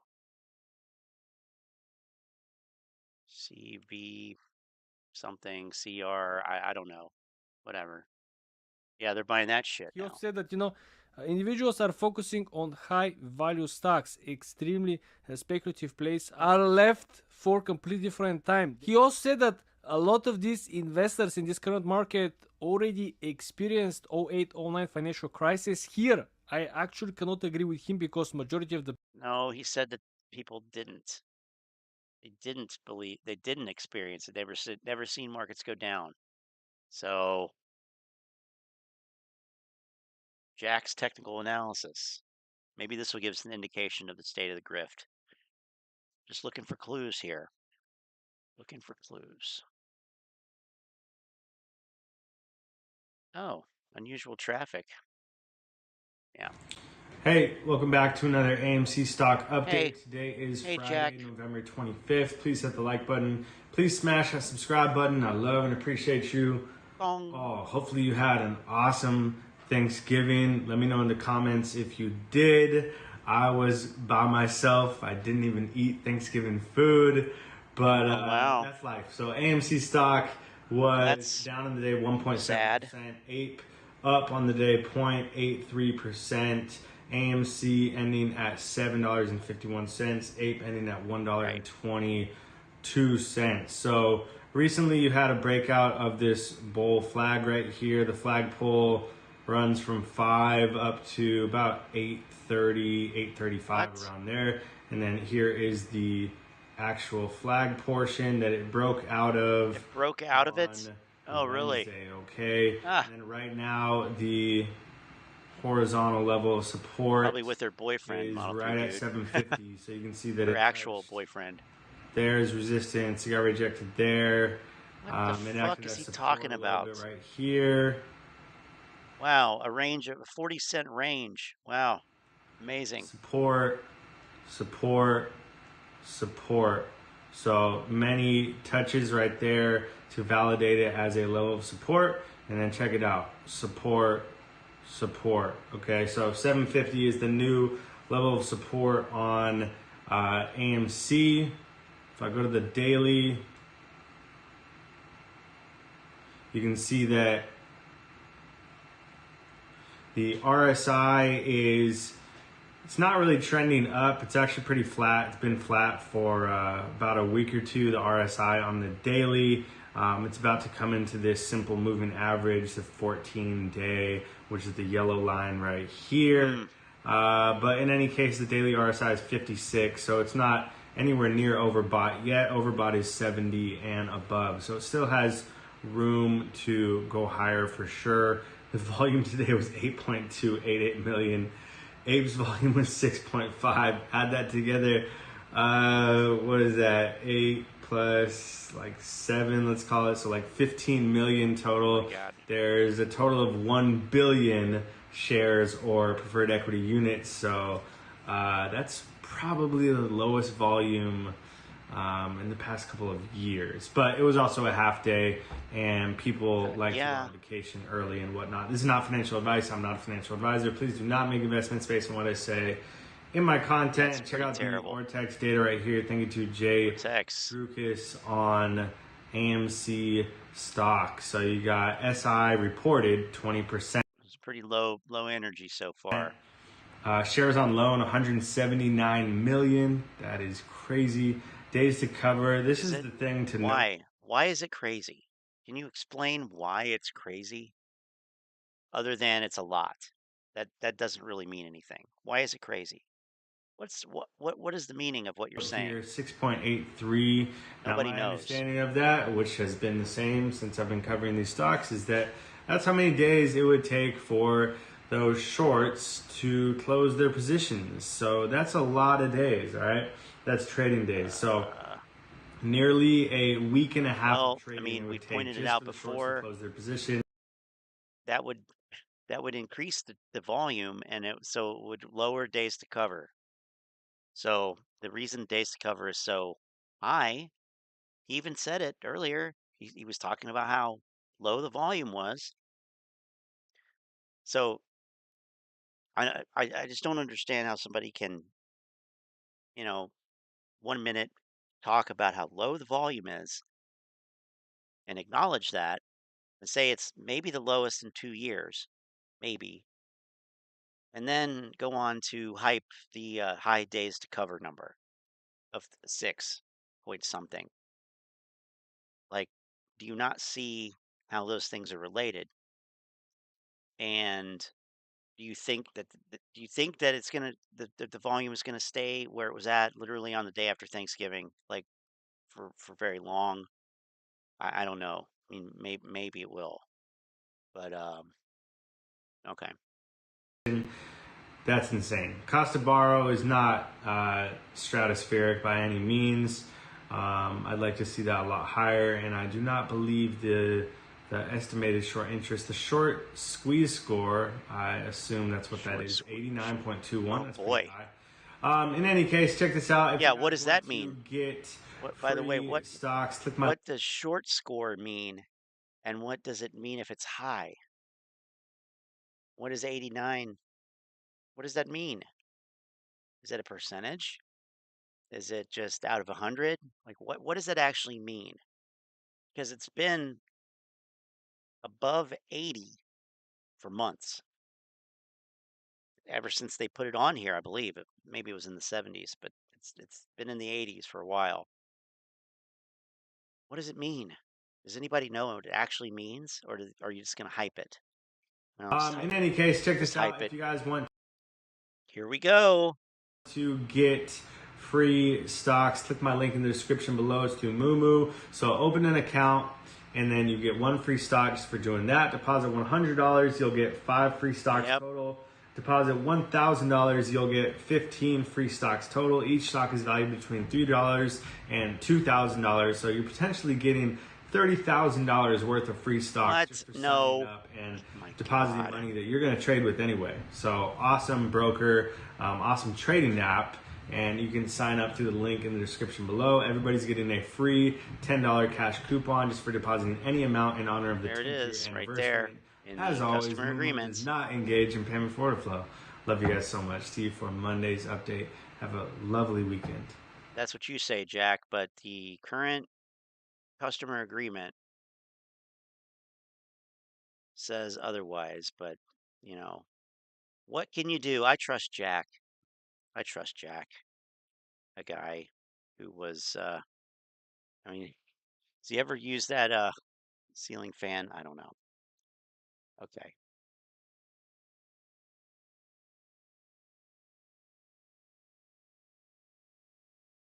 Ape squeezes before AMC. Oh, T plus 90 is now December 15th. So we changed the way we counted days. Hi friends, welcome to Stocks and Crypto Plays. Today I'm talking to you about apparently and also AMC. The question is, which one's going to squeeze first? What was that about reading from a teleprompter? As of right now, I'm seeing some data that makes me think Ape is going to squeeze before AMC. Honestly, we really don't know which will squeeze first. We do have a significant point that the T plus 90 is on December 15th. So what that 90, means is another day. AMC did a special dividend come and go for us, which was the Ape stock. And what happens is in 90 days after this special dividend, the shorts are supposed to cover to make up for any missing shares. So if that happens, we could see okay, can you where did you get that? Where did they get that from? Where do they get this shit from? Everybody's arguing about what day it actually is. Meanwhile, not one person actually shows a source that describes what it actually even is. So then we get, oh, it's a date they're forced to cover. Well, no, they're not ever fucking forced to cover. That's like saying, I'm going to force you to sell your fucking shares. And if there's one goddamn thing that we know that you can't do to motherfucking apes, is force them to sell their shares because they're not selling them. So you can't force shorts to cover. See Damn it. ape absolutely Oh my God. skyrocket. And we're going to see if that happens. It may not be on that exact date, but we do know that December 15th is 90 days after the special dividend. It may be a little before or a little after, but we know we're getting very close. So I've got a lot to share with you, a lot of great news on APE and also AMC. Please hit like, please hit subscribe, please add notifications. And at the end of this video, oh, I thought that was it already. The and on APE. Also the daily, God. something very a 3 way of the water. So we're looking at possibly what's going to be the highest grossing movie of 20. Okay, here we go. This is great. Original AMC. Okay, Aron did a tweet today, about 11 hours ago. He said, December 16th is only 3 weeks away. The original Avatar of 2009 became the highest grossing movie in history back then for a reason. It was a sensational movie, nominated for 9 Oscars, winner of 3. So the second one is going to be out on December 16th. It's called Avatar, The Way of the Water. So we're looking at possibly what's going to be the highest grossing movie of 2022, and it's most likely going to set records. So we're going to have so much buying pressure in Q4 for AMC. It's going to be crazy. So keep that in mind too, friends.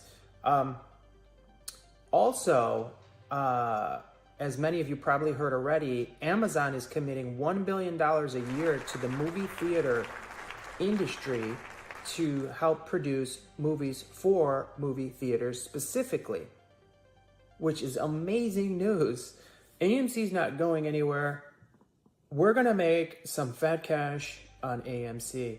So, as you know, there haven't been a whole lot of movies to watch. I know me personally, I'm constantly checking the movies to see what's out, what can I watch, and... Not me, but that's irrelevant. I just have to say I'm not interested in watching The Woman King, okay? Or any of these movies that nobody have wants women to watch. in them. Also, there's just nothing out. We've had a few movies that we've been able to watch, like Black Adam. I did enjoy that. When has anybody this year ever said, "Man, there's just not that many movies to watch"? Oh God, it's terrible. I mean, what? But for the most part, there haven't been any movies out. There's like nothing. This guy is an idiot. So we do desperately need movies in the theaters, and even though there's been nothing out, AMC's been making a lot of money. They're at about 2 point. Not really. Not enough money to make a profit or have positive earnings per share. $5 billion in revenue for the year. I love when they rewrite their fundamentals like this. Friends, this is insane. With no movies, really. We haven't really had any great movies. You know, we had the second Top Gun, which... Like, you think that all goes to... Oh, my God. Was amazing. That was the movie of the year, in my opinion. But now we're looking for Q4, and Q4 is going to be... Well, if that was the movie of the year, then you just proved yourself wrong. If Top Gun was the movie of the year, then you're fucked. Sorry to say. Box office pull for AMC.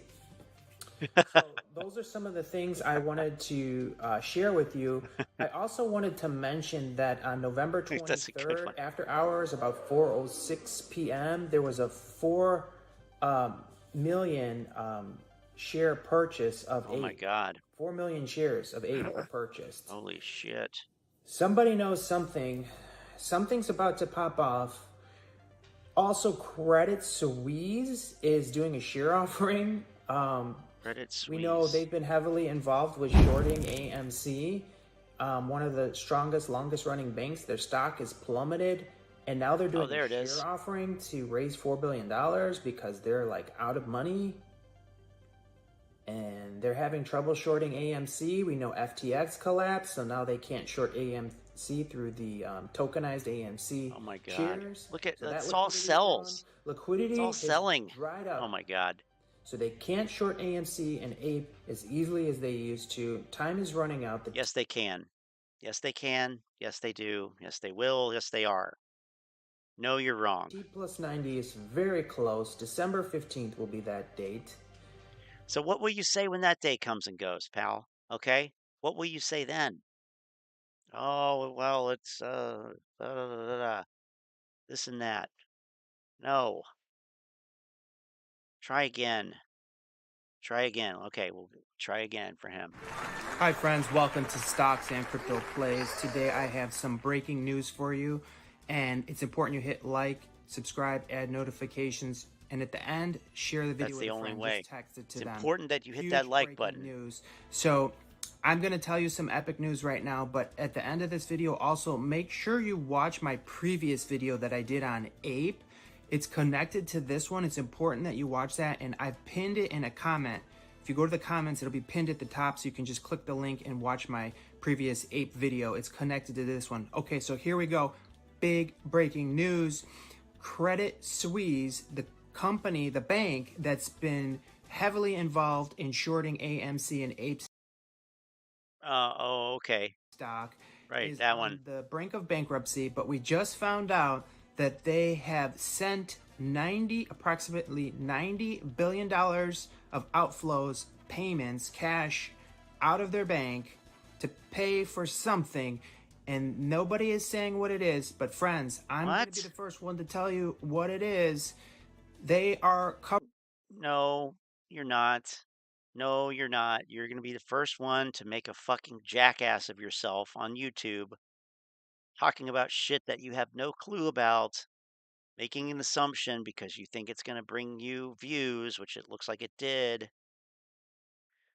Okay, go. covering their shorts before the Moass, before the short squeeze. This has to be done before the stock price runs. Now, if you know anything about stocks, you know that the market makers control the stock prices. Oh my God. They can let it go down and they can let it go up.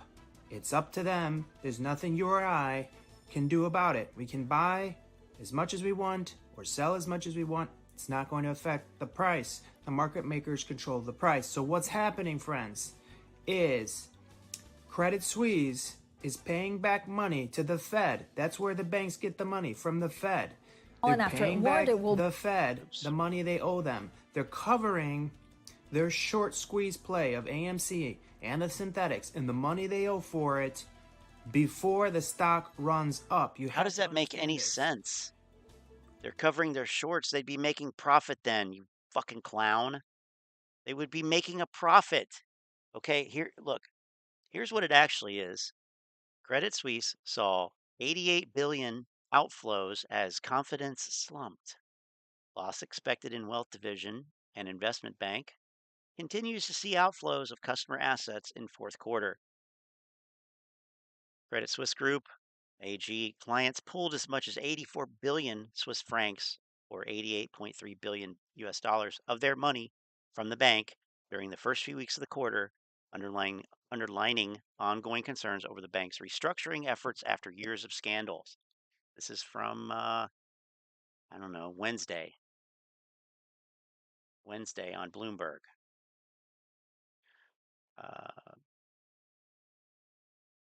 The outflows, mammoth outflows,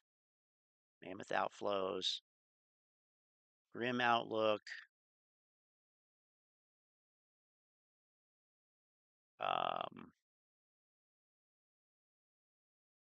Well, let's see here, just real quick. AMC. Oh, nope, not found in that on that page. Huh? Weird.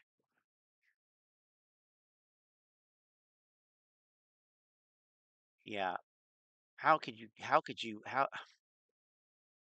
could you make that mistake? It's talking about investors pulling their money outflows. How could you think that that's short people's? Oh my God.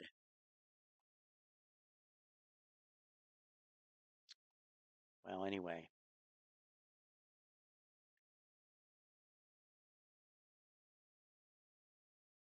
a problem at Credit Suisse? Like, how do they get out of the spiral? Yeah, so Francine, this was supposed to be a day of turnaround for Credit Suisse, but it's instead, in just a few hours, turned into a day of turmoil. So shareholders are voting in Zurich today on a plan to raise $4 billion in capital. This is a part of that turnaround plan. But of course, what we are seeing in this announcement from Credit Suisse is bad news, not just for its investment banking unit, which we sort of predicted, well, we've known about for a long time, but also loss projections and outflows from wealth and asset management in the end of the third quarter, totaling to about $90 billion, which analysts from JP Morgan have just said is concerning.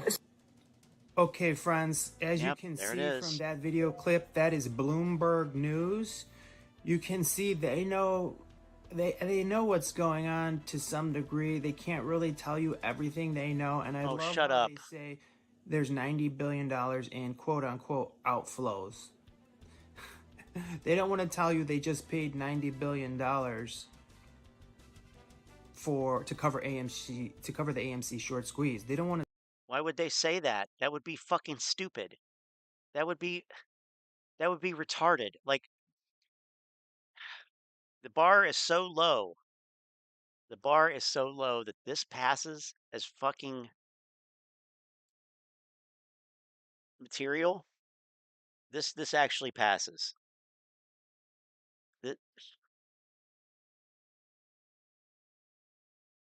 I'm speechless. Look here, morning waves. Outflows of 90 billion means that Credit Suisse shareholders are pulling $90 billion worth of invested money, not that Credit Suisse is paying for the Moass. How did he reply? Those clients don't have $90 billion. I bet they don't have $9 billion combined. Here's somebody who has no business, no business talking about this shit. None. Absolutely none. This guy he lacks a fucking clue. Any semblance of a clue. None. That's brain dead.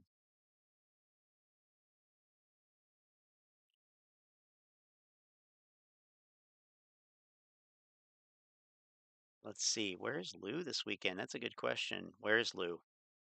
I don't know. Man, it's all this bullshit.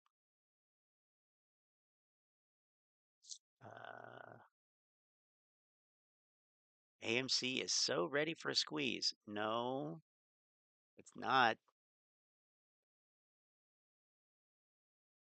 It's not a $1 billion investment in AMC. Nope. The disclosed AMC secret shares. Okay, well that caught my attention. Hey guys, welcome back to AMC Daily, the best spot for your daily dose of everything AMC and stock market. In today's video, we will talk about AMC future, so be sure to stay focused as you surely don't want to miss out on this. If you are new to the channel, imagine thinking that outflows means that I mean, you can't make this shit up. To subscribe really to the channel and turn on post notifications by hitting the bell. I never would have thought. I mean, I didn't know what I was getting into when I looked that article up. This old article here, but yeah, outflows. Imagine thinking that is you gonna get rich. Imagine thinking that if he actually thinks that. I mean, it's sad, really, because it's a reflection on how ignorant people really are.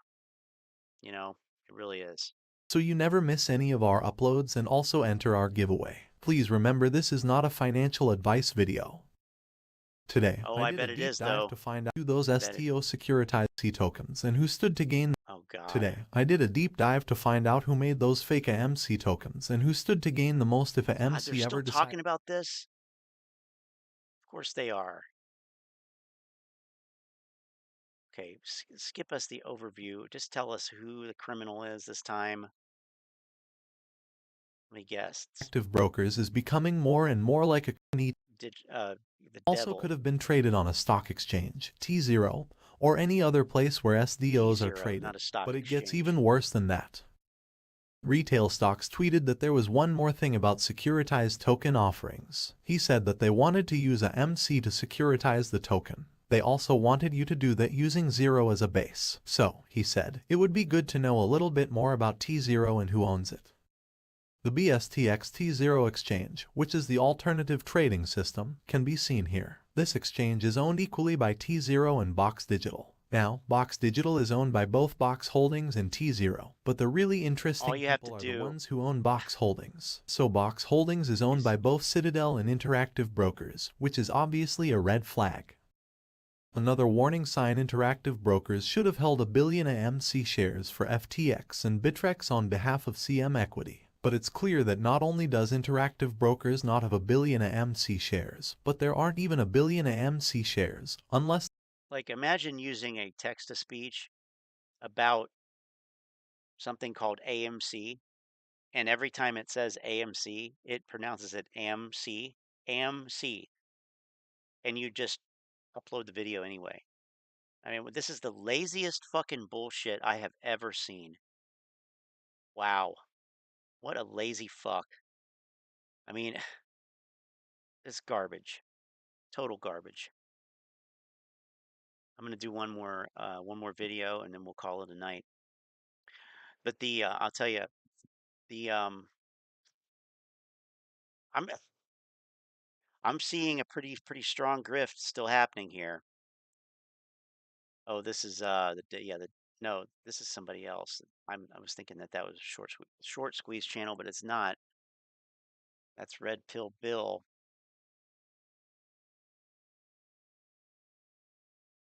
It's been a minute since we've seen that channel.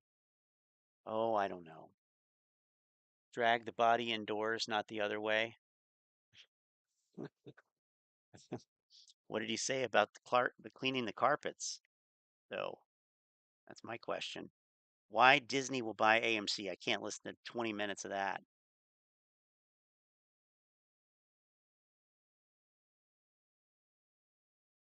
Do this now. Not financial advice. Do this now. Who's buying AMC? Oh my God. Okay. Well, I guess, yeah. No. Nothing. Do nothing with the carpet. Rip the carpet up. Let's see.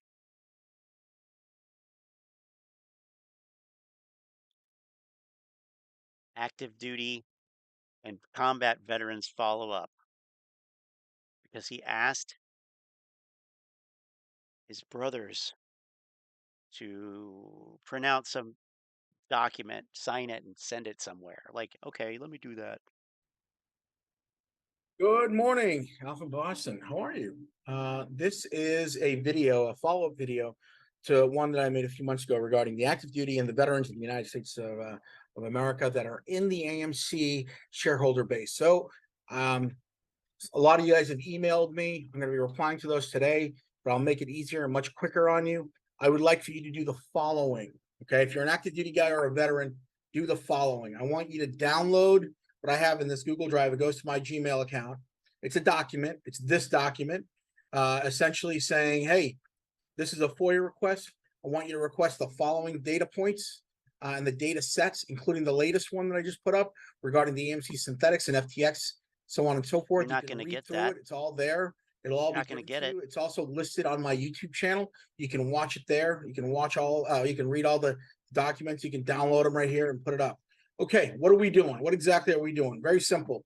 We want to get a FOIA request done that they are gaffing us off on. All right, we've been messaging them, going back and forth. Some of them have been responding, some of them haven't. But now it's time to escalate this thing. We need as many bodies as we possibly can. And so far, the only people that really are committed to my cause are the active duty guys and the JAGOs. We had 2 amazing JAG officers, by the way, in our little group. And of course, the veteran community, the combat veteran community. So those are my real base, if you ask me. And of course, conservatives. Sounds a hell of a lot like pandering. Sounds a hell of a lot like patronizing bullshit. Yeah, seriously. What a jackass. I mean, listen, God. This guy belongs in fucking jail. The able body means to send out a to send out a FOIA request ought to do it. Okay, it ought to be done. All right, everything is there. It's all self-contained. You can email me if you have questions, but for the most part, this is good to go. This is ready for deployment. This is cocked on. If you're an active duty guy, what you need to do is you need to go see your local JAG officer, your base legal. Say, listen, I have got an investment that was that might have been possibly defrauded. I want to get some sounds like a some good way advocacy through the JAG officers. Okay, so you find that JAG, usually a colonel, usually a an 06 or above, the a Ape field Father grade video. officer, Yeah, I can do that, gentlemen or ladies, if you were there. And then you want to give that, fill out that document or hand this to them, have them redrafted on letterhead if they need to. I didn't think it whatever was, branch Lynn. of service letterhead that you're I using. went to college with a guy from Pittsburgh. He was from Pittsburgh, Pennsylvania, and he introduced me to that term. Great. Oh, excuse me. Jesus Christ. Whatever branch of service letterhead you're using, DOD, OSD, whatever it matters. Whatever. On letterhead? Oh, are you kidding me? Go. God, what an idiot. Yeah, I wonder how many people are actually going to do that. I'm putting my reputation on the line. This one here? Please no, not this one. The restaurant, the music, the penny stocks. Which one? Oh my God. What did I get myself into here? You probably sent it in the, oh, here it is. I got it. I got it. I got it. Man, I ate a lot of food tonight. I'm shot. Just releasing some of the food. So anyway, I've been reading some of the comments, and even on Thanksgiving, you get all the haters. They don't take a day off. They don't take a break. Not even on Thanksgiving. They're hating. And they're talking about, AMC, even Commander 35. He's like, oh, AMC, you led people to get slaughtered. First of all, let me make all of you understand something, because, well, Commander, first of all, forgets that he was a big AMC pumper, but, Commander 35, as well as John Luke Sippin, as well as Teddy Zane, as well as Lou. They all seem to forget that. But why can't you understand that you only lose when you sell? Like, why is that? I don't know. It's like, it really seems to be hard for people to understand that simple common sense, thing. Oh my like, God. You haven't lost until you sold. That's it. So I'll give you an example. Let's say I held AMC for like even a year longer. And let's just say AMC shot up and I made all my money back. Let's say that it did. I made a ridiculous profit. Okay. I'm not going to even, let's not call numbers. Let's just say I did well. Okay. So you really can't say I lost. Everyone keeps saying you lost. The only time you lose is when you sell. That's it. And also, you win when you sell. It's the same concept. When you're in the market, I'll give you the analogy I always love to use is the casino. Really, Chris? One time I went and I threw $200 on number 19. So each $100 hit is a $3,500 hit. So I won $7,000, right? So I remember I'm dancing. I'm like, oh!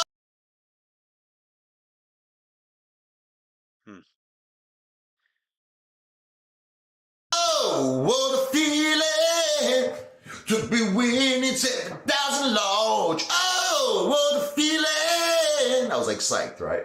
And the dealer, she looks at me. She goes, what are you so happy about? I'm like, I just won $7,000. She goes, no, you didn't. She goes, honey, until you cash that money out and you leave the casino and you're in the parking lot in your car and you drive away from the casino, that money is technically still ours. So it's the same thing with the stock market. It doesn't make a difference if you're up it's the same thing. Yep. Or it doesn't make a difference if you're down temporarily. Until you sell, that's the determination. That's it. That's when you could say, did I make money or did I lose money? And I just can't stand it when people, it's also, you want to laugh, it's also the same concept. Like I got a couple of fools, I pity them. Well, the thing is, what you're really saying, what we're really saying is that it's all about probabilities. And that's the same with casino gambling. It's all about the probability and the edge and your chance of profit. So I think what we're saying is that there's a low probability that you're going to make your money back. That's probably a better way to say it because, yeah, strictly speaking, it is true. It doesn't become realized till you close a position. That's true. But it's not true that there is an equal chance that if you don't close the position that you will end up making money and you will end up losing money. It's not necessarily a 50-50. So there could be a more probability, higher probability that you will end up losing money, for example, or a higher probability that you'll end up making money. And I think what we're saying here is that there's probably a lower probability that you'll make money. I think that's pretty much what we're saying. I don't want to speak for anybody else, but yes, it's true. It doesn't actually get finalized until you close a position, sure. But, you know, is it a wise thing to do? Are the probabilities on your side? Do the factors seem to suggest, etc.? Let's see. When he mentions me, I remind people that Scott Allen is Tony D's Darth Vader character. Thank you. I'm glad. We got to keep that alive. Got to keep that alive. Yeah, 13 could hit the like if they so choose to exercise free will tonight. Just saying. And remember,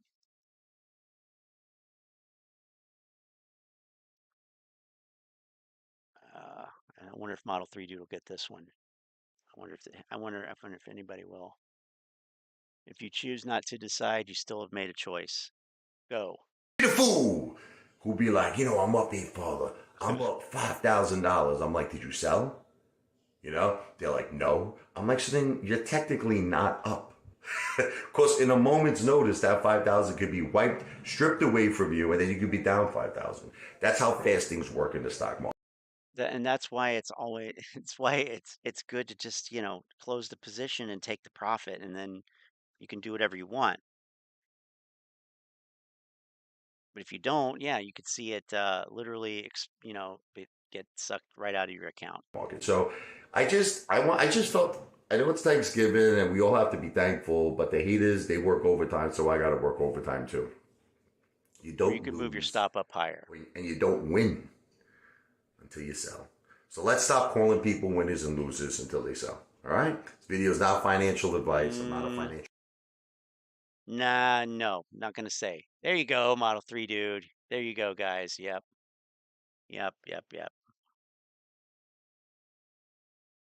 And the trivia on that song is that Neil Peart originally wrote the lyric, if you choose not to decide, you still haven't made a choice. That's what it originally was supposed to be. But I think it was weird, sounded weird, when Geddy Lee sang it. That's what I have heard, read, learned about that song over the years. But so it morphed into still have made a choice, which I guess works too. So anyway,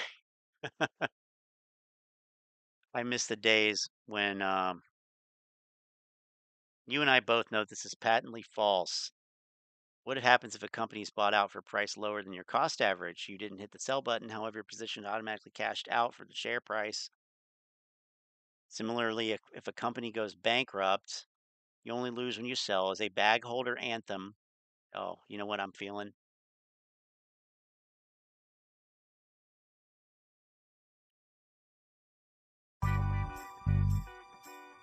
It's a bag holder anthem to make them feel better about their unrealized losses as they spiral further to the downside while hoping the decision to buy at the top of a run-up wasn't a poor financial decision. Could be using this time to encourage others to have responsible stop losses and risk management practices, but instead you're teaching them a careless phrase that has ultimately led you to 6 figures worth of losses. It's not often that I do that, but I will. Anyway, second best. Who's number one? Let's see. Mick Fleetwood.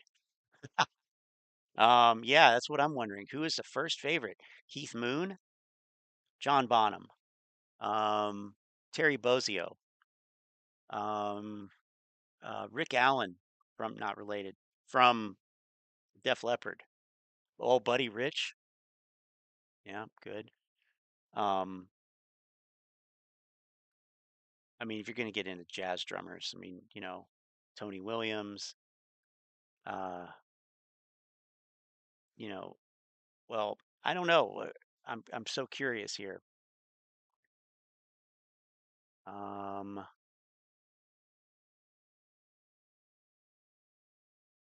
Billy Cobham, Carl Palmer, Charlie White, shit. Or we could go like studio guys like Steve Gadd, Dave Weckl, Hal Blaine. How about Hal Blaine? Most recorded drummer. But there, I believe. I don't know.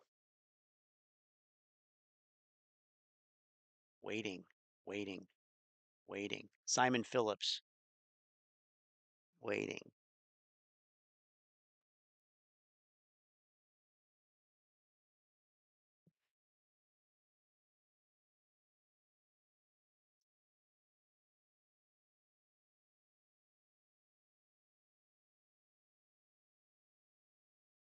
A father. God damn it. Wow. This is probably going to be the most informative video. Sounds like funeral music. Bonham. I'm assuming that you mean John and not Jason. Although Jason's pretty good.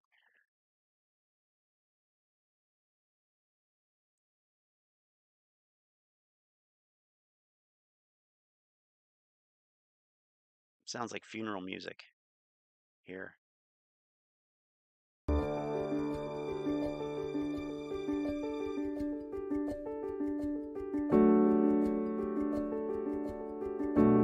Wait a minute. Check out this logo. Something's odd about that to me. John Bonham. Yeah.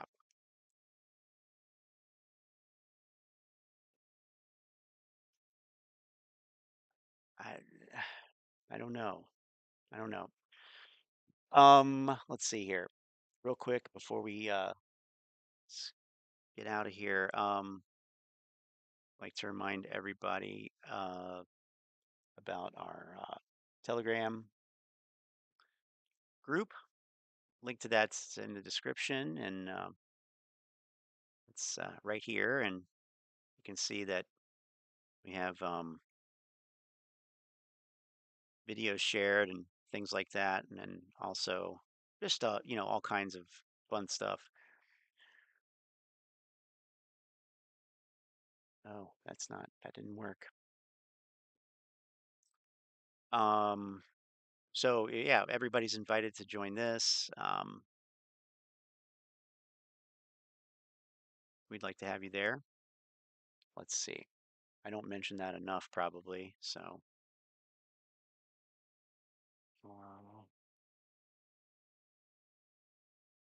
listening to magic. Yeah. And the drums sound too, right? Those huge drums.